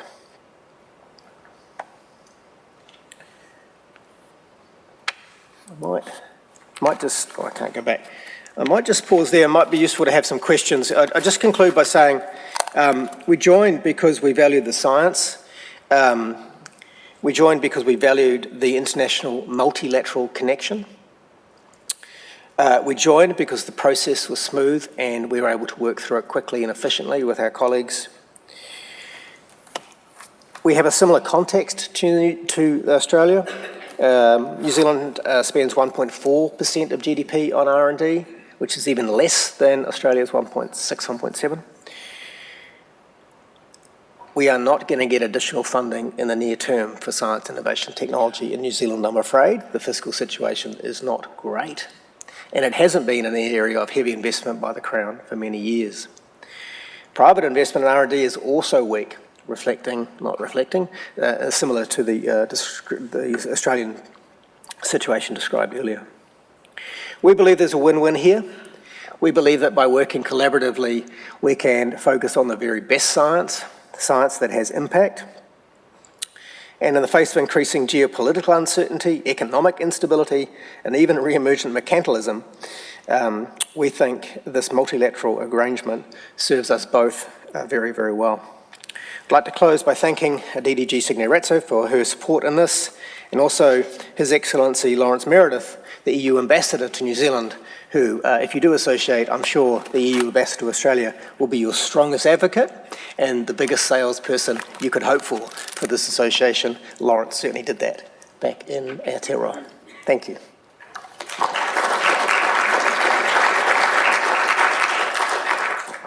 Thank you very much, Ian. I'm aware that you were asking a lot of questions to him while he was having coffee, so now is the time to ask questions that you might have to Ian. Let's make the most of this. We have our mic runners again on both sides. Yes, please, at the back.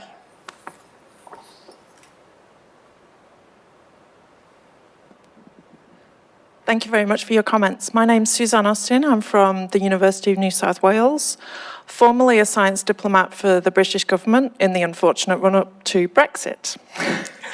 I would commonly write briefings that would show that the UK investment into FP7 at the time was, the return on investment was 7 times over. It may be too early for New Zealand to share those kind of figures, but is that kind of the pathway that you're seeing, that ultimately for our Australian government colleagues to hear today, the money that New Zealand's putting into this, you are getting back more times and the benefits are untold? Yeah, it is a little early. We were planning on doing an evaluation this year, but Policy Resources looking at we're reforming the science system, which has prevented us doing that. We are anticipating a high-level return, such as you describe. It wasn't the only reason that we associated, though. I think that that sense of connection was important. It was important to us that we had an avenue for our very best talent to collaborate with international talent without leaving the country. So it was less a concern about small startups, entrepreneurial startups leaving to go to Europe. They tend to leave to go to Australia, in my experience. But we were concerned about talent. But we genuinely thought that we would be better together. I think we'll probably see in New Zealand in the near future, ongoing, a greater focus on picking areas of science where we want to lean into rather than trying to do a little bit of everything. The funding was at cost, so we got new money for Horizon Europe, so through the budget process, but it was absolutely clear that that was the priority for science, and the scientific community, by and large, not everyone, agreed and lent into that. They knew that the money that was coming in wasn't going somewhere else, and that was a deliberate choice.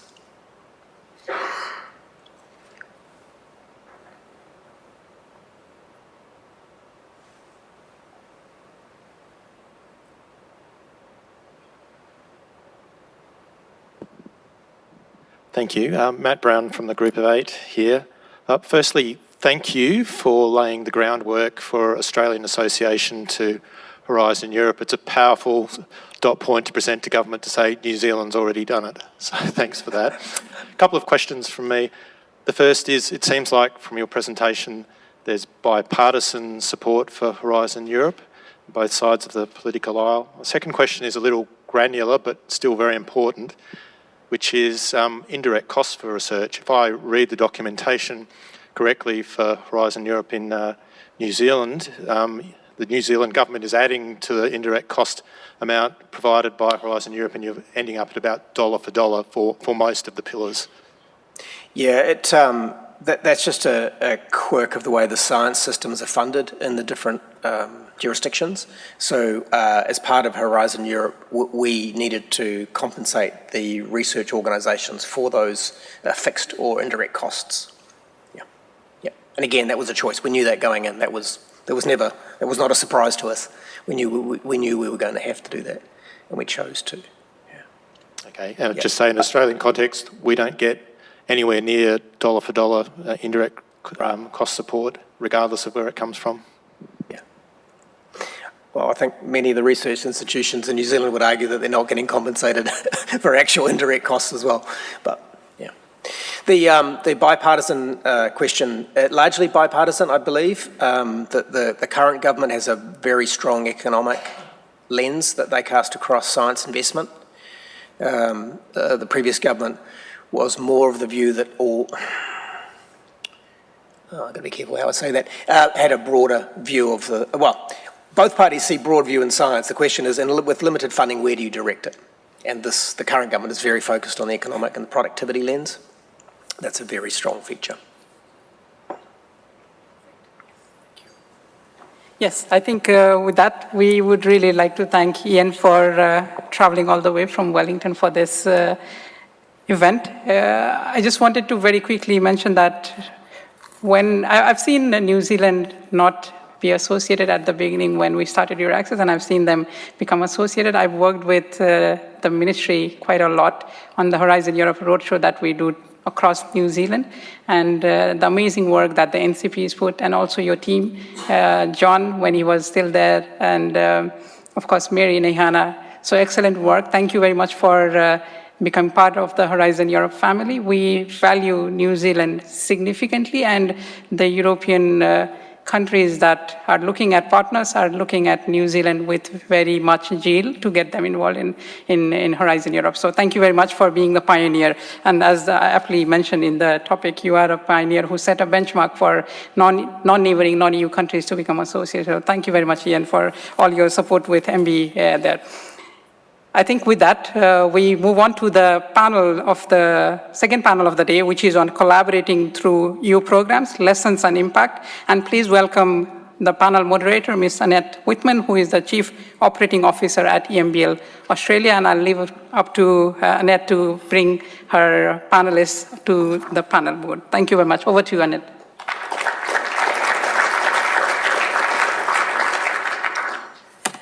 Thank you, Nishant. I have to spy for my panelists. Would you like to come and join me on stage, please? And Kylie pointed out, I'm also to animate the discussion after we had our curated questions, so no pressure there. Any order.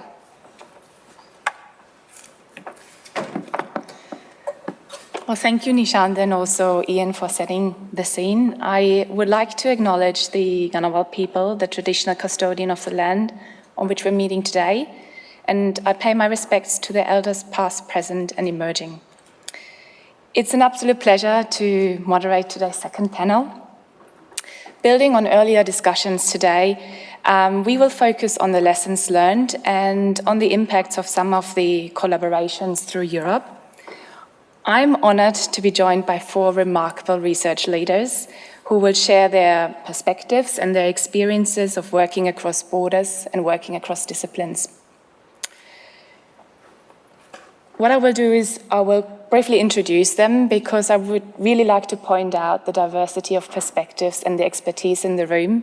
And then I hope that we can go through 2 rounds of questions and then I will open to the floor. So if you can please hold your thoughts and questions until the end, that would be appreciated. Now let me introduce the panelists. I'm starting with Nicholas Rowe at the far end. Nicholas is from Waipapa Tamatarao, that is the Maori name that has been gifted to the University of Auckland in New Zealand. Nicholas uses creative and community-led approaches to address global challenges like migration, displacement, and post-conflict healing. Nicholas is a fellow of the Royal Society of New Zealand, Te Aparangi. He is the UNESCO Chair in Dance and Social Inclusion, and he leads the Horizon Europe-funded project Introductory. Nicholas is Aussie, but I'm still going to say kia ora, Nicholas. Next, we've got Professor Elisabetta Barberio, right there in the middle, from the University of Melbourne. Elisabetta is a professor of physics and the director of the ARC Centre of Excellence for Dark Matter Particle Physics. She has spent much of her career as a researcher at CERN, that is the European Laboratory of Particle Physics. Her work involves large-scale experiments, which means she collaborates with major infrastructures internationally and complex consortia. Benvenuta, Elisabetta. Professor Catherine Andrews, right to my side, is the head of the Tropical Parasitology Group at the Griffith Institute for Drug Discovery in Queensland. Catherine is an expert in tropical disease research with a focus on malaria and drug development. She brings deep insights into translational research, biomedical collaboration, and global health equity. Welcome, Catherine. And last but not least, we've got Professor Thierry Courage. He is representing one of Europe's most successful research institutions here in our region. He's the regional director of CNRS Oceania. That's the French National Center for Scientific Research. Previously, Thierry has worked as a professor of Earth and Marine Sciences at the University of Bordeaux, and he was the Science and Higher Education Attaché at the Embassy of France to Australia. Thierry played a big role in expanding CNRS presence in our region, New Zealand and in Australia. So, bienvenue, Thierry. Now, the first round of questions, I would like to focus on your experiences and the impacts of your collaborations in Europe. And I'll start with you, Nicholas. You are leading a Horizon Europe project, Intracomp. We've just seen it on Ian's slides. How has the European framework enabled your project? And while I acknowledge it's still early days, can you comment on some of the concrete benefits that you have seen for the institutions and the communities involved? Kia ora koutou, ko Nicholas Rowe tōku ingoa. Ani is me Nicholas, and I'm in Australia, or Philistine. Diversity matters, and Australia's a place of super diversity. And I'm going to lean into that a little bit today as I talk about why this matters. I'm from Darwin, and I'm just here to sort of emphasise that super diversity isn't something that just exists in big cities. It's a mindset that pervades a lot of Australian culture. And I think it's a strength that Australia is going to be bringing in, and I'm saying optimistically, will be bringing in to the Horizon Europe Partnership. Today I'm going to talk a bit about leadership too. The idea that Horizon Europe, we've heard a lot about collaboration being a significant dimension of that, but I've had the opportunity to lead a Horizon Europe project, and it is a significant opportunity and quite a distinct role for a researcher. Often we find ourselves being roped into other people's projects, and we know how different that is to actually designing and supporting the leadership and distributing that leadership of our own ideas. I first came into Horizon Europe through an invitation to be part of a team about 3 years ago, which I declined because I felt the way they were approaching it wasn't really aligned with the values and the ideals that I had. So that really kick-started me into saying, no, well, actually, I'm going to lead one of these, and I'm going to make it work and bring within that the ideals that I think are very central to Australia. Part of that is this, I think we're still a very optimistic about society country. And we only really recognise that when we go to Europe and see a lot of the dissatisfaction there. There's a lot of optimism here still about democracy. And so my project, which I'll talk about now as Intracomp, is really looking at, in the context of global uncertainty and particularly mass forced migration and climate mobility, how do we address the decline in democratic attitudes across Europe?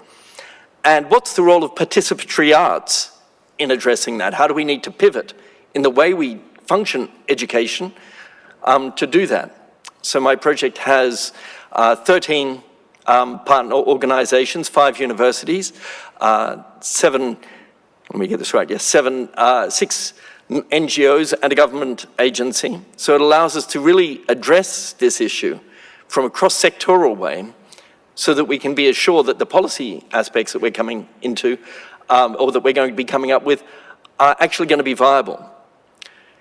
It's also given the opportunity to bring partners like Papua New Guinea, who are one of the organizations, or one of the organizations is from there, and to bring a Pacific focus and a post-colonial lens and a very diverse cultural lens into the way we address very global problems.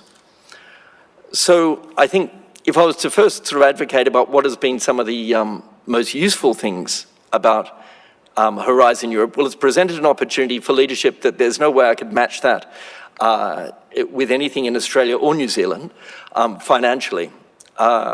We are, again, also a country of big thinkers with huge imaginations that are often really restrained by the piecemeal sorts of funding we get as researchers. This provides an opportunity to have a much bigger vision and then bring in partners from all over the world to make those visions reality, and then to find ways of collaborating together across very diverse disciplines. My project has software engineers, policy researchers, intercultural education, very diverse group of scholars from very diverse backgrounds and cultural contexts into coming up with solutions that are going to be complex and are not going to be simple. And I think it's very hard to, as a researcher, try to conceive of doing research at that level, particularly within the social sciences, without access to that. It's funny, this morning I felt a bit kind of small when I saw how, we only get 2 billion in cluster 2, which is what I'm in, compared to the 95 billion. But even just that figure is very relatively hugely significant for researchers in New Zealand and in Australia, and gives them access to being able to really enact really big ideas that are going to be valued within Europe and around the world, because they do come from this space of optimism and diversity. That opens. Thank you, Nicholas. Elisabetta, can I pose a question to you next, please? You are leading one of Australia's major efforts in fundamental science, and you have long-standing collaborations with Europe. How have your partnerships opened new scientific directions and helped build Australian capabilities that would not have been achieved alone? So from my accent, you understand I'm European and Italian. Graduated in Italy, did my PhD in Germany, and then I've been working 14 years at CERN, so between Switzerland and France. So I think I've been all over Europe. So when I came here, I kept all my connection with Europe. And so my experience is coming from, I'm a particle physicist. Most of you have heard about the Large Hadron Collider. In my discipline, we do large infrastructure, but they require long-term investment, and we are truly global. When I was at the LHC, in my experiment, we were 3,000 physicists from, I think, almost every continent. I think only Antarctica is not included there. So this is more or less the part. So in my discipline, yes, we do fundamental science, but we have large infrastructure. So our view is also the point of view, what you do with large infrastructure. And what I learned in my field is extremely competitive, but also extremely collaborative. And this working together, in particular, I would say, working at CERN, I would call it the blueprint for global collaboration that started soon after the war, because the European country came together just to work back together after the Second World War, and became the blueprint of really all this big collaboration all over the world. And you learn that working together is really multiply. You solve problems that alone a single country, a single researcher, or even a cluster of countries cannot do. You really need to go global. And in this large collaboration that we have, we are really, really synergetic and really, really cooperating with each other. So when, for example, we thought of doing an experiment, a particle physics experiment in Australia, the community, the European community, in particular the Italian, came together to help us. So we had people coming here to advocate for us with the government. They really support us with infrastructure. Wherever they could help, they helped us with expertise. And now we extended our collaboration with the CNRS, and I'm part of a Horizon with INFN, with Italy and CNRS, exactly on a global network on underground laboratory. So from my point of view, from my scientific point of view, the only way we in this field can survive, can work, is really global. We do global. For example, we met 2 weeks ago in Europe, in Venice, for the European strategy that underpinned the worldwide strategy of the field in the world, and the decision was what we do in the next 50 years. So for us, for me, the collaboration is not only related to a paper. So we look at paper there, but I don't think they underpin all what is a collaboration. It's not only a scientific paper. I think we need also to discuss about the impact. And the impact is beyond the paper. The impact is the impact in the industry. What I learned in Europe, I'm European, the large collaboration, things like CERN, give a huge amount of R&D, a huge amount of productivity. There is much more than what I think is €1 invested at CERN is €3 out in productivity in Europe.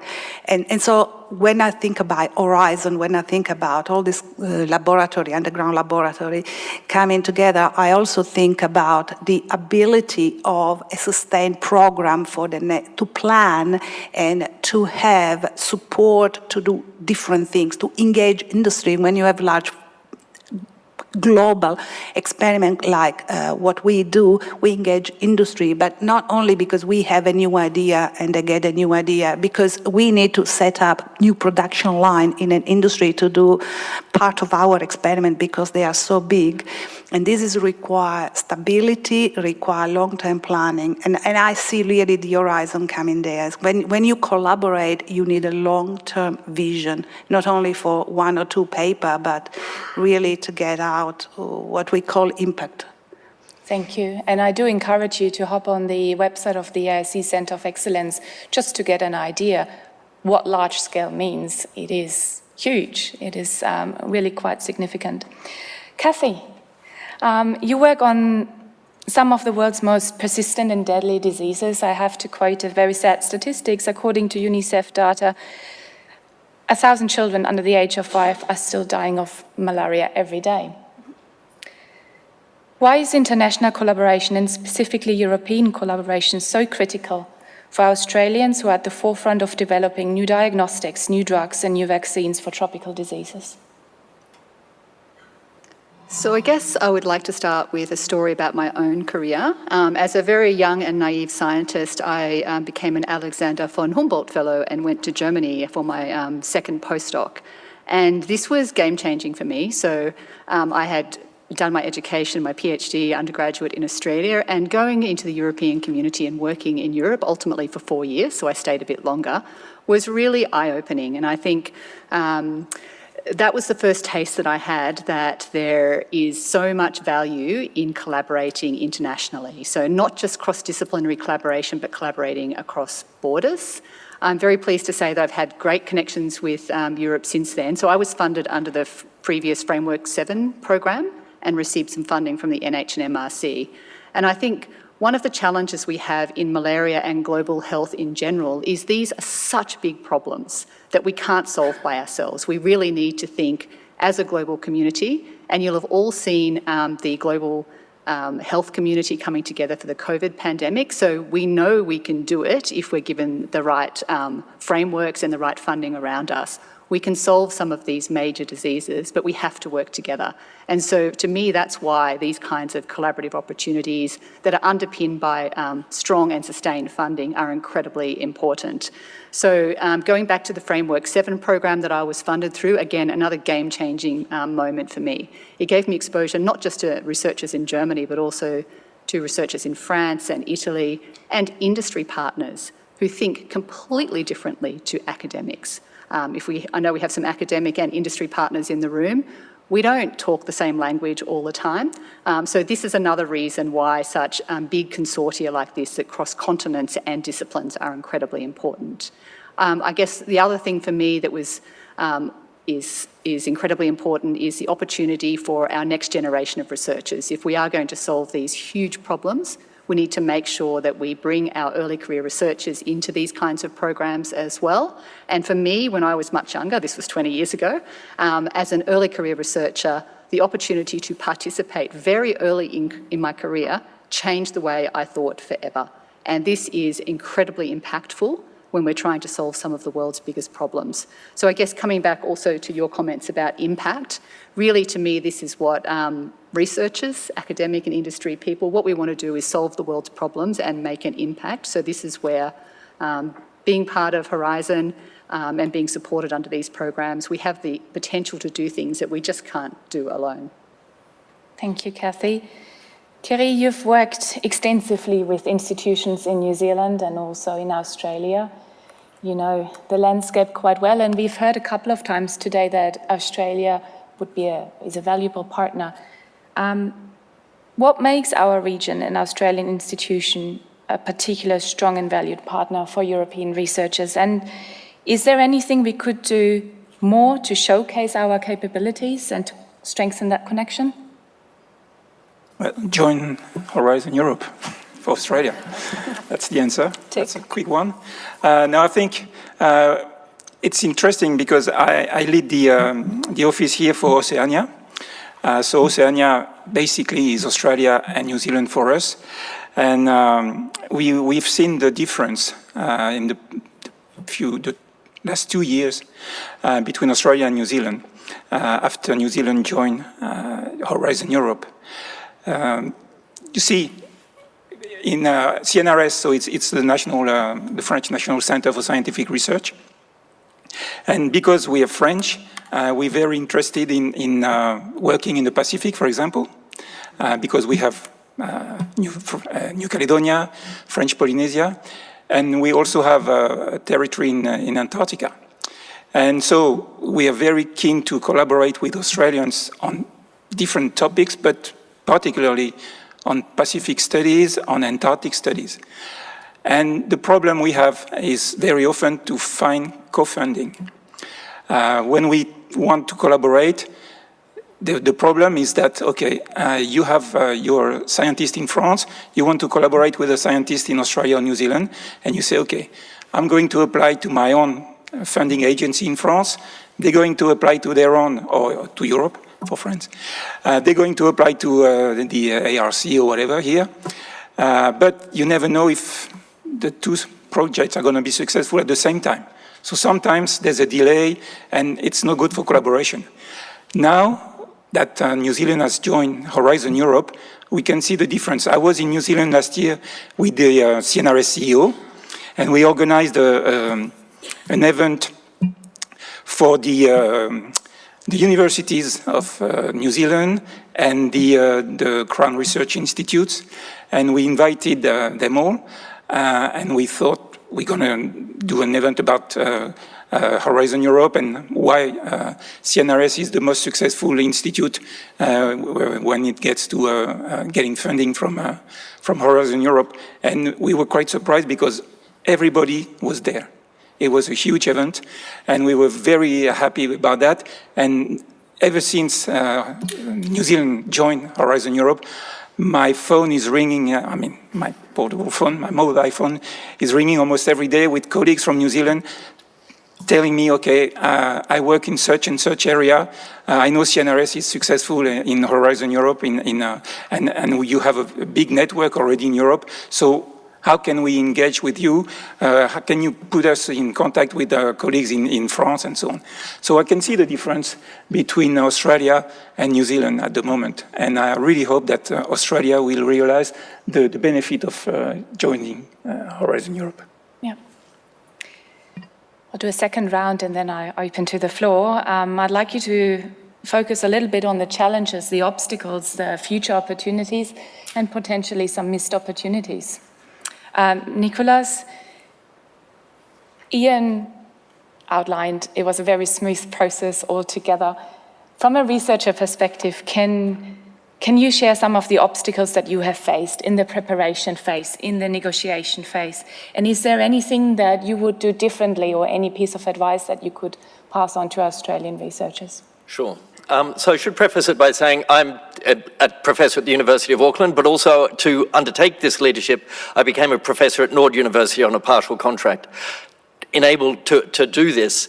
And that was fundamentally because within Auckland at that stage, because it was really in the first rounds going out, there wasn't the administrative complexity for research that was required to lead a Horizon Europe project. And this is one of the challenges that we continue to face, that Horizon Europe projects do require quite complex administrative research administration. And we need further investment in that, and that's why I think going back to those kind of MB top-ups that we had within the overheads have been quite critical in being able to achieve that. I think this is quite an important part of the puzzle when we're trying to advance Horizon Europe, and it will be similar in Australia, that we have some of the best minds in the world who can present brilliant ideas, really engage in top-cutting research, but if they're not supported by an infrastructure that really enables them to do that, they spend all their time filling out forms and photocopying. And it's a complete waste of that level of intellectual energy and investment. So I'm now putting in another bid. I'm leading it through New Zealand. I'm working through that process. And that is a complex zone where I'm still seeking stronger administrative support on a par with that which I'd got from Nord University, which had already been very successful with Horizon Europe, so knew how to do this quite effectively. The actual process itself I'd probably keep the same. It was a lot of midnight Zoom calls with, again, following colleagues whose papers I'd read and saying, hey, let's have a chat, see if we're aligned. A lot of really speed dating, going back to the earlier comment about, is it a shotgun marriage, you're falling in love, you have to be able to decide that very quick over Zoom. But that's still an effective way. We will always in Australia and New Zealand have that tyranny of distance in being able to socialise, particularly when we want to go into very transdisciplinary projects, go beyond the people that we normally encounter at the conferences as disciplinary specialists we go to, and to reach out into those other spaces. But technology allows it if there's kind of a push for that. So I think the intellectual and the research zone, I'd do exactly the same. Finding the pathways to have the effective administrative research support is really the big challenge. Thierry, do you want to add maybe to that from your role as building bridges? Is there anything that can be done to make sure that we are overcoming those obstacles, and also to make sure that we're not just a contributor but also a co-creator of those programs? What have you encountered?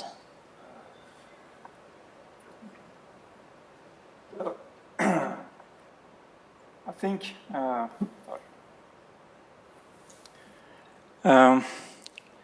I'm not sure what to say there, actually. I think you have a lot to Australia has a lot to bring to the table, and we have a lot to to exchange. I would say maybe the main benefit for us, for Australia, I would say, would be to for the link with the industry. We at CNRS, for example, we have 200. We have 1,000 labs in France in total, and 200 of them are with the industry. And we a lot of the funding that we do with the industry is through Horizon Europe, and all the framework programs that have been around for 40 years. And I think that's something that Australia would benefit a lot, because it's I've seen industries, French companies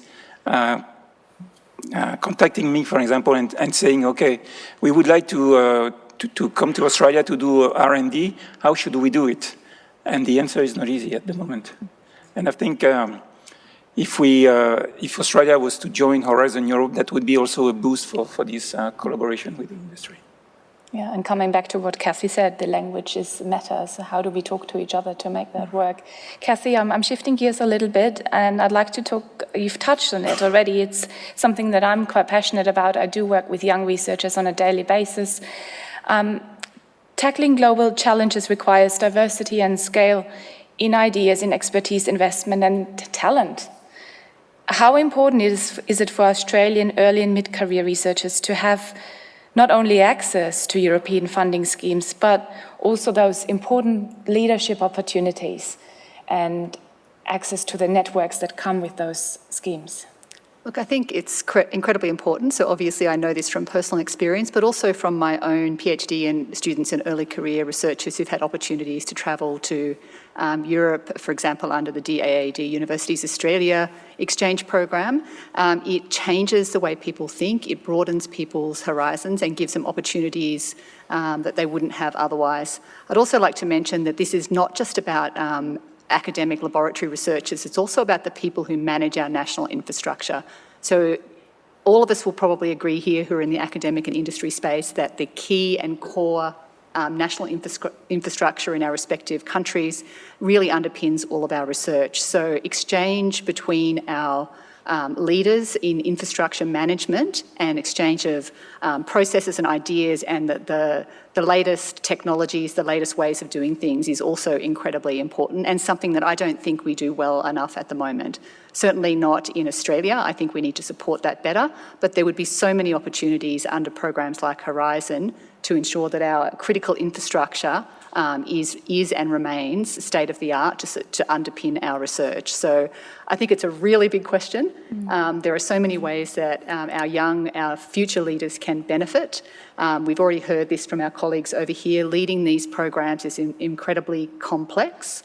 Being part of them early in their careers gives them an opportunity to think about how they might lead a program in the future to develop a solution for one of the complex problems we're all trying to solve. So I'm a huge supporter. I think that, to me, we've heard no-brainer mentioned so many times. Again, with ECRs and mobility, this is also a no-brainer. Elisabetta, you are sitting on a powerhouse of infrastructure and talent. The ARC Centre of Excellence is funded for a 7-year period, and I have to admit we had some pre-discussions here. As the centre matures into a collaborative research community, you would be thinking about how you can leverage its success and the capacity that you have built here in Australia. Now, what would it mean to your efforts if Australia were formally associated with Horizon Europe? How would you approach that legacy challenge differently?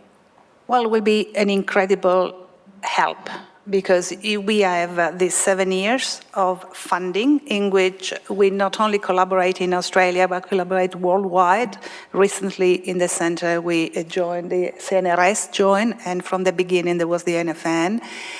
And as you go and funding dry out, what you lose is not just your money to do this research here or there, is really maintaining your capability worldwide, because if you don't have the ability of exchange to travel and people to travel here, you lose the boat, really. The world comes very fast in the collaboration, the large collaboration.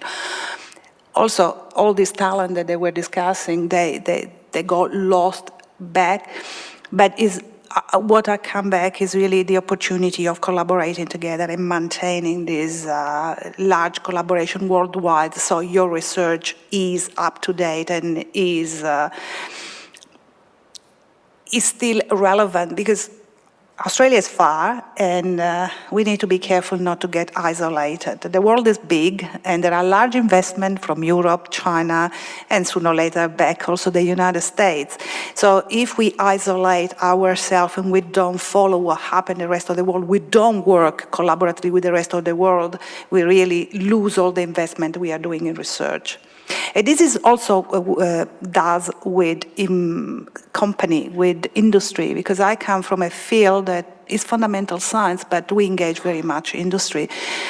And it's known, my field, to be a showcase for industry between a different country and different place. I think the European community knows this very well. So having this kind of infrastructure that, grants that bring also industry, it will be very beneficial for showcase ability. So when we did this Horizon that I'm in, there were some industry that people didn't know that Australia had capability in industry and that were not tapped in. So that's how I see it. I just wanted to follow up on that point as well, and also on something that Matt from Group of 8 said earlier. We're seeing a change in our research ecosystem at the moment in the biomed space. So we're having big pharma coming in and wanting to work with Australians. In Queensland, that's Sanofi. In other states, we've got other big pharma, and Matt also mentioned lots of other industry partners.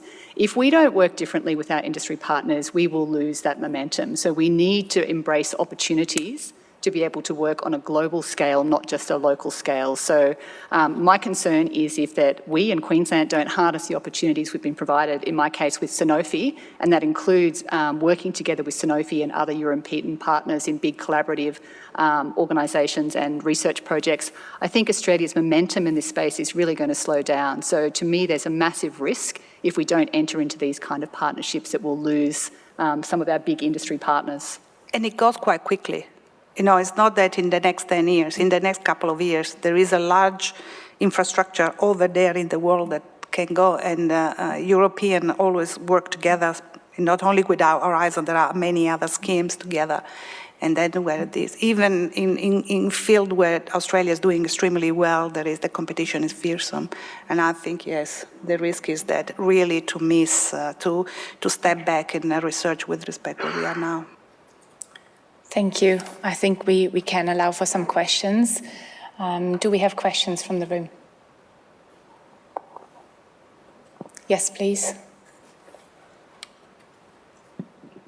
Thank you so much for the discussion. It's excellent. I'm Mike Loach from the University of Wollongong, and I wanted to explore a little bit more about the impact that it may have. Australia is a big island, bigger than New Zealand, of course, and from that perspective, it gives us a very unique set of challenges in the sense for doing research and development in the context of our social licence that we have with all of our regional and remote areas within Australia. So do you feel that we can engage a bit more in regional areas through our contacts, through the G of 8 we saw, which is fantastic, but is there going to be opportunities for that so that we can then improve our social licence and correct this reduction as a fraction of GDP that's being spent on R&D in Australia? I can answer that because we have we work in rural Australia, so one of the underground labs that we have, this global network now they're forming, is in regional Australia, is in 300 kilometers from Melbourne. So yes, this can be done, and also with engagement of industry, but also with engagement. By the way, not all the infrastructure in Europe or in the world are in the city. This, for example, this particular one that is a very heavy research infrastructure are in rural area, and there is, for example, in this global network also a lot of discussion and a lot of sharing, not only about how to manage the infrastructure, how to do research, but also how to engage the local community and the benefit to the local community. So the Horizon kind of engagement goes beyond just research. There is a request really to engage the community and to engage industry. Is integral part of the grants and is working pretty well. Yeah, if I can add something. You saw the New Zealand example. They had 19 projects, and they're collaborating with 458, I think, partners. Those partners, they're not all based in Paris, Berlin, Roma. Some are very small companies in a town you've never heard of.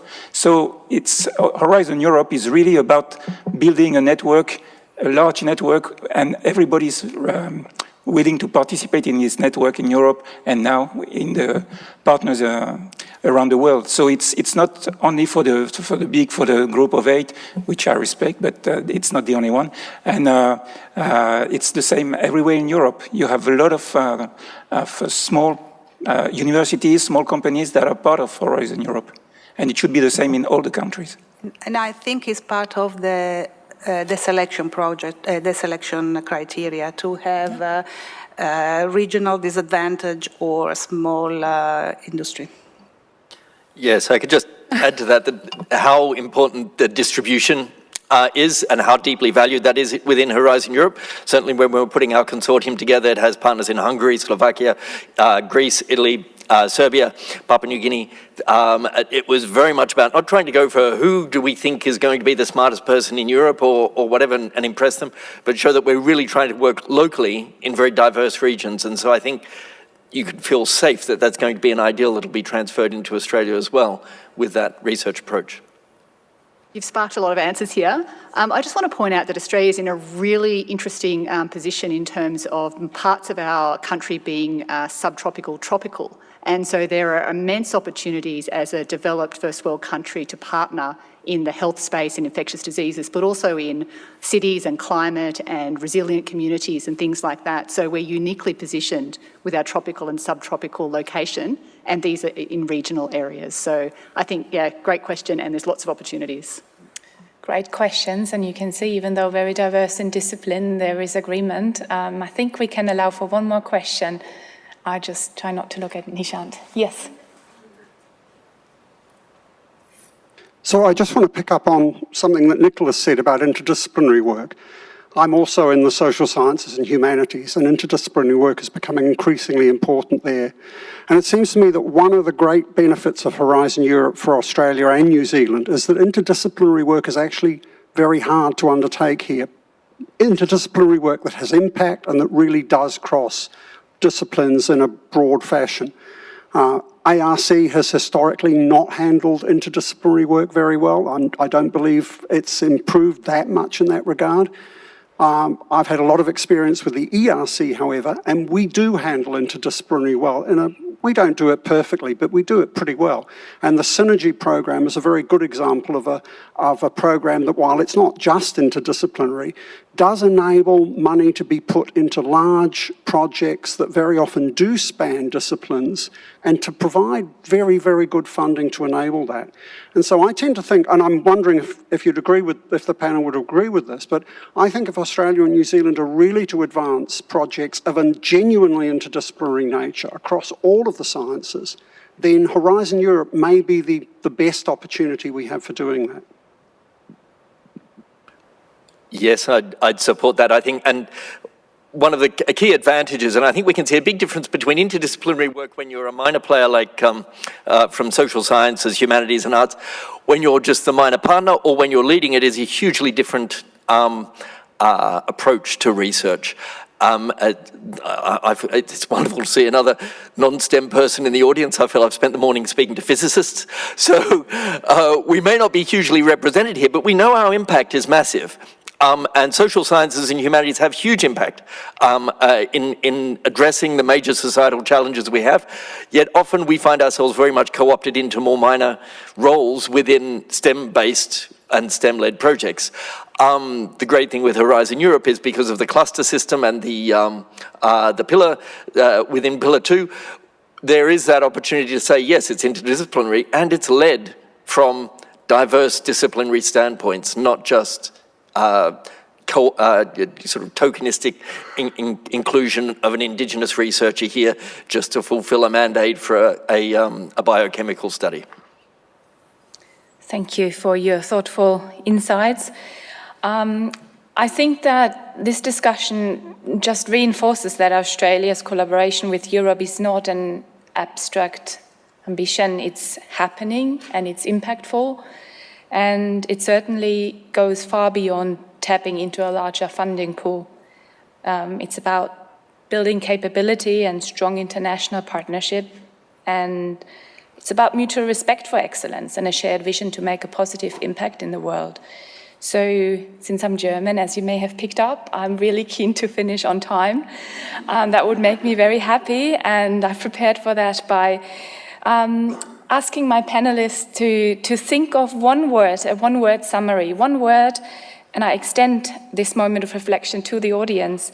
In one word only, what does the future of Australia-Europe research look like to you? And we start with you, Catherine. Hyphenated word, impact amplification. With or without Horizon?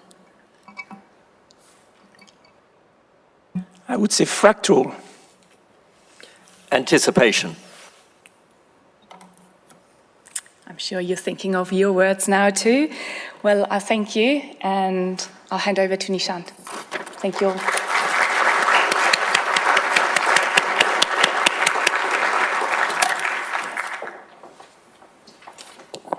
Wow, that was brilliant. No, it was really fascinating. I think while at the networking lunch, I might come and talk to some of you about what your word was for this particular exercise.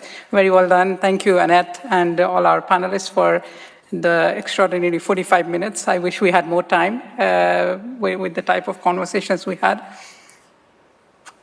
We really discussed this for 3 hours now. So to help us reflect and conclude today's discussion, please welcome Dr. Kathy Foley, former Chief Scientist of Australia, and a big round of applause to her for her remarks.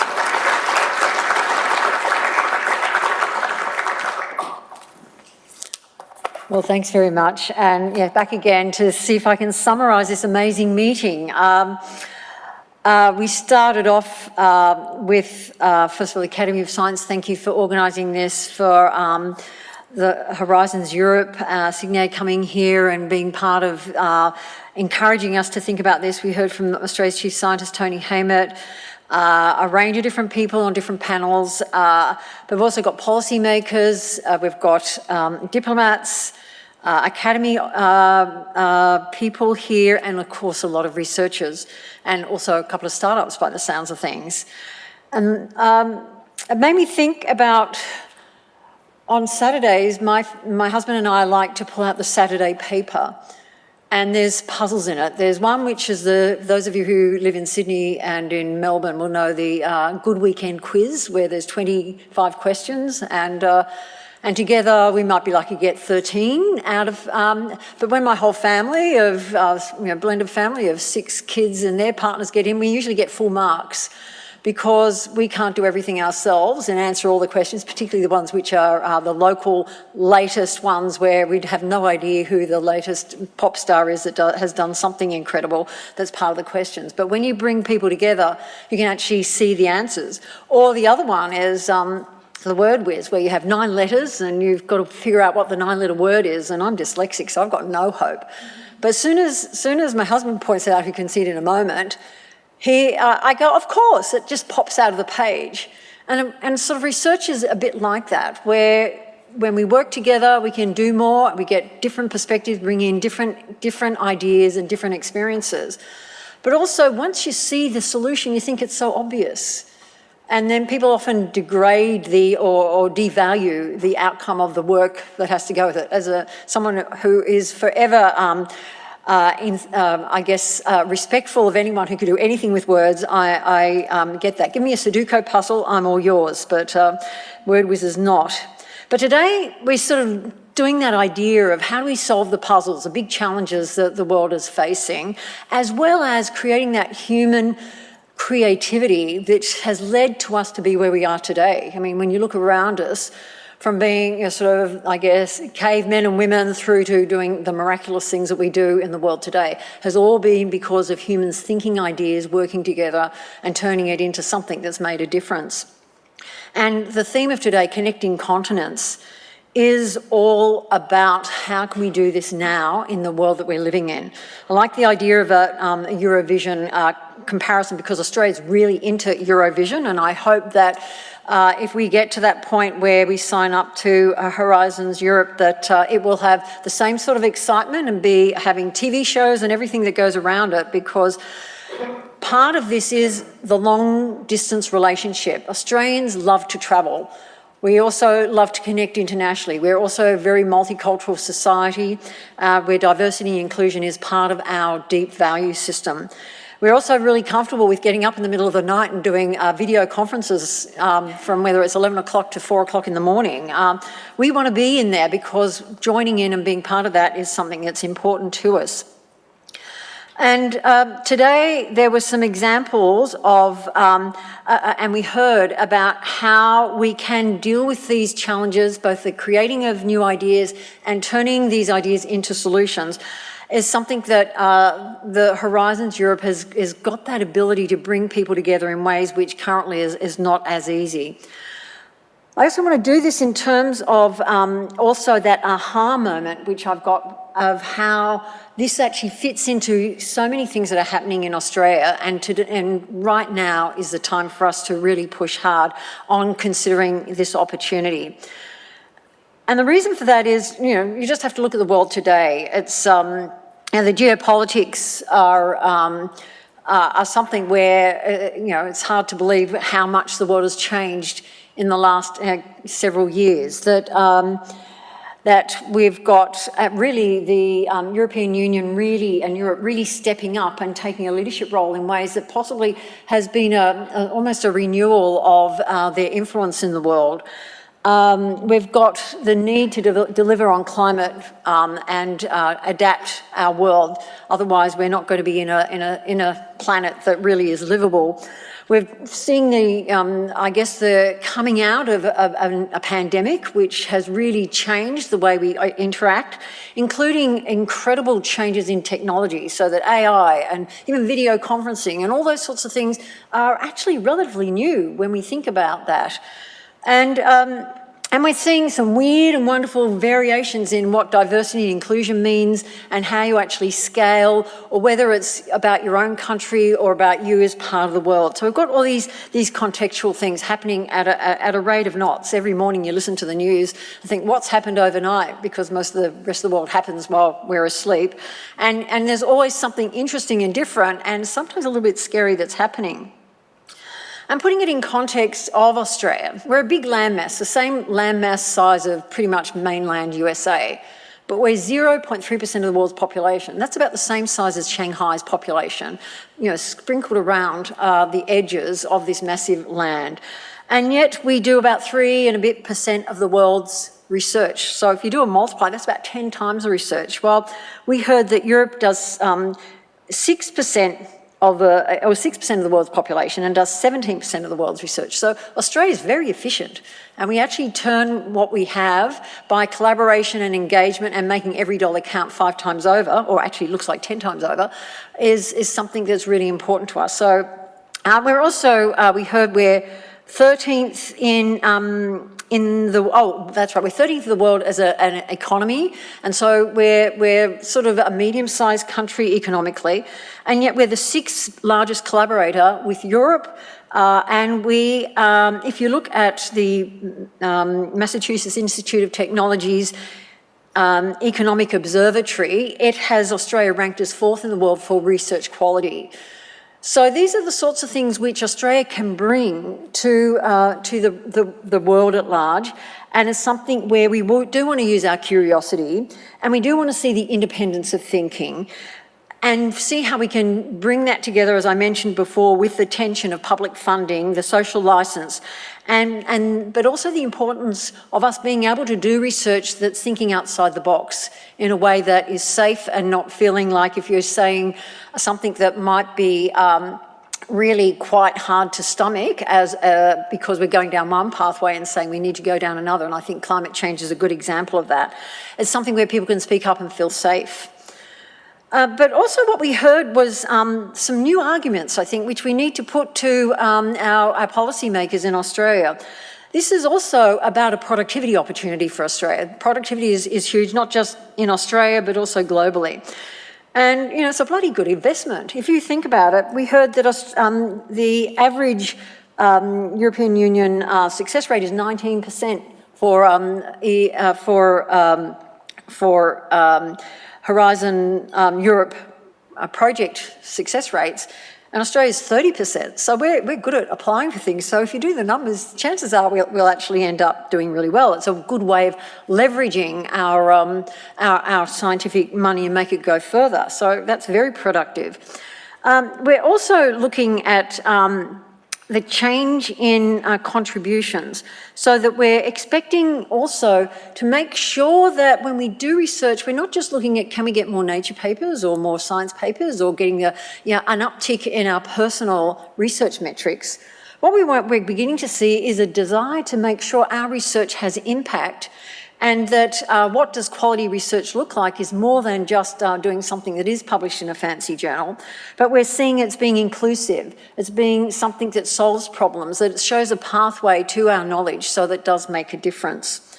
And that we do this with a cultural lens, recognising that just like my kids are able to bring in things about early, sort of modern pop culture, and my husband can bring in a whole lot of sports stuff from the 70s, those sorts of things which you can bring in are actually adding to the richness to get full marks with the challenge at hand.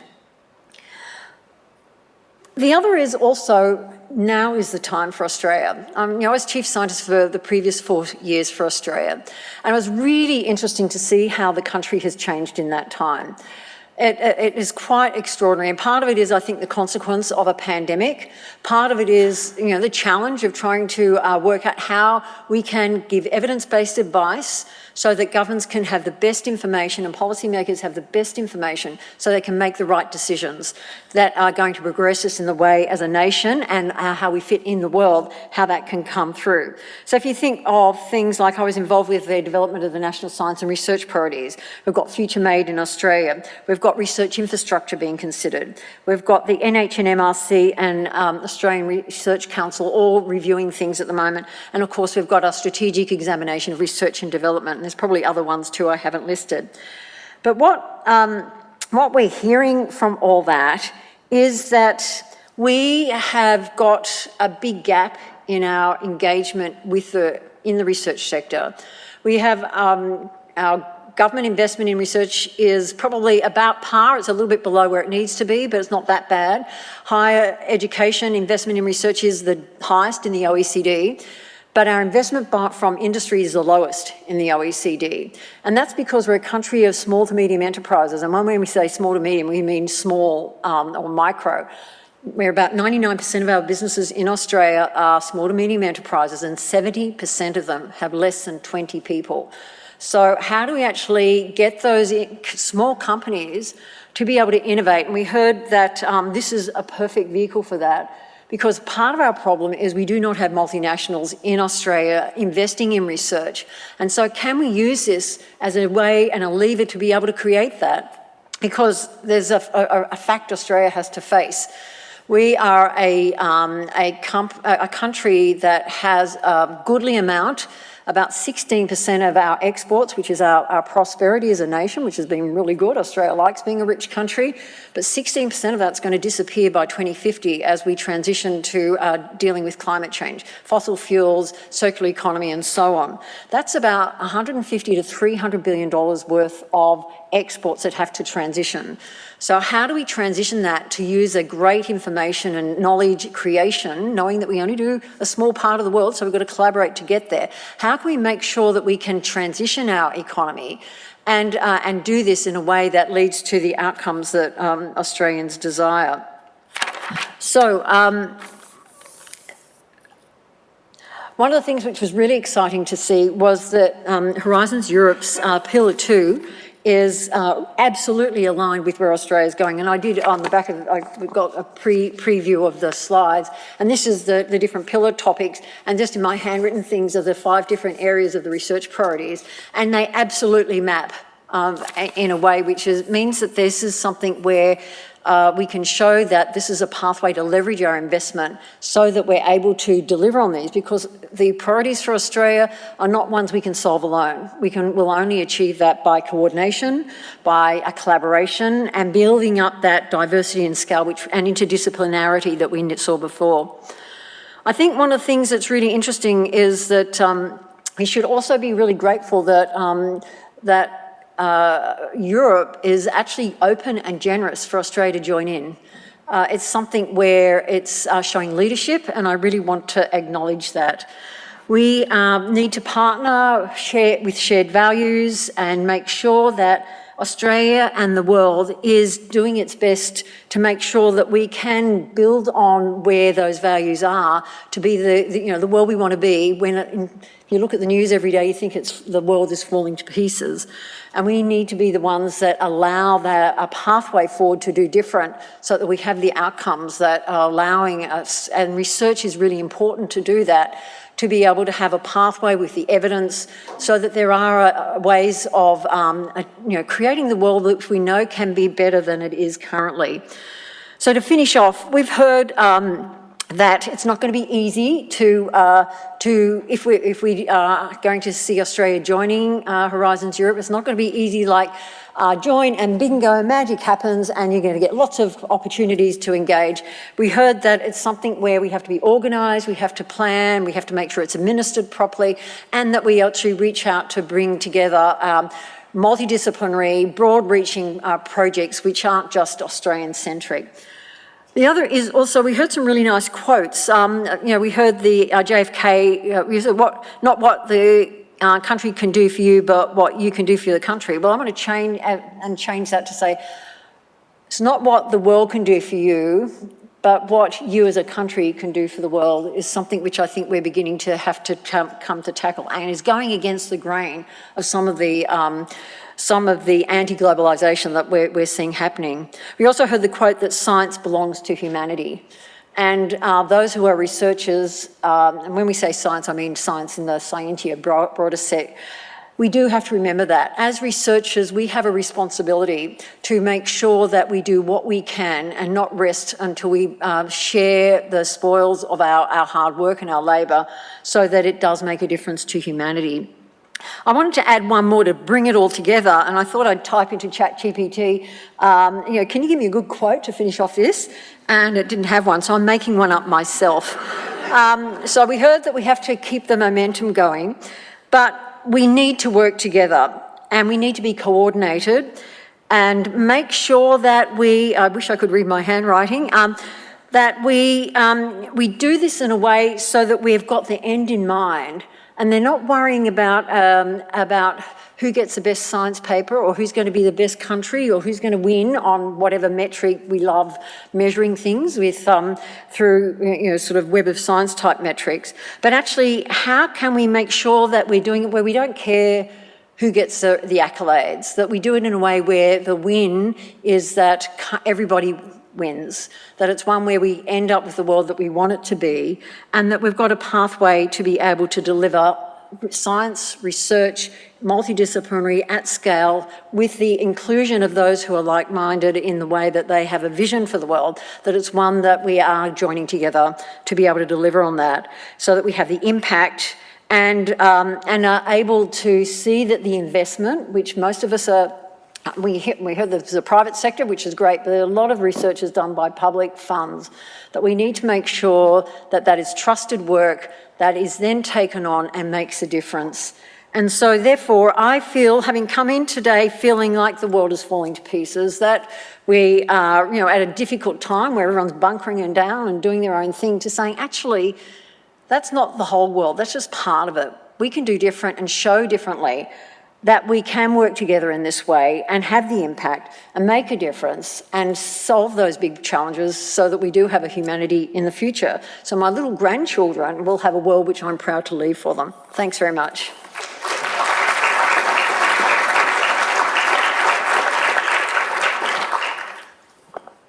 Wow, that was amazing. I don't think we could have any better done the wrap-up. Thank you very much, Dr. Kathy, for that incredible closing. Before we conclude, of course, please thank all the speakers and the panelists that had the time and provided this enriching discussion that we heard today, and we are really obliged for all your time. A big thank you for everyone.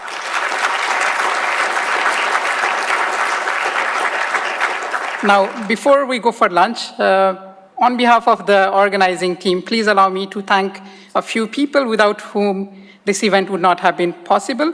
And with no particular order, very quickly, if my colleagues could wave their hands so that people could see you. The team at the delegation of the European Union to Australia, Oliver, Chris, Justina. Thank you very much. The Embassy of Germany team, Julia and Catherine. Thank you. The Embassy of France team, Natalie and Chloe. The Embassy of Italy team, Marco and Yelenia. My colleagues in Brussels who are not here with us, but thank you very much, Katie and Nikos. And of course, a big shout out to our hosts today, the Australian Academy of Sciences team, Anna Maria, Nancy, Lynn, Wendy, and I might have missed somebody, but sorry for that. Thank you very much for your amazing work. You see, it really is a collective effort, and it underlines stronger together. And I save the biggest thank you at the end for all of you who took out time from your schedule to be here today and discuss what is really something that we want to build further upon. And so thank you very much for an enriching dialogue to all of you.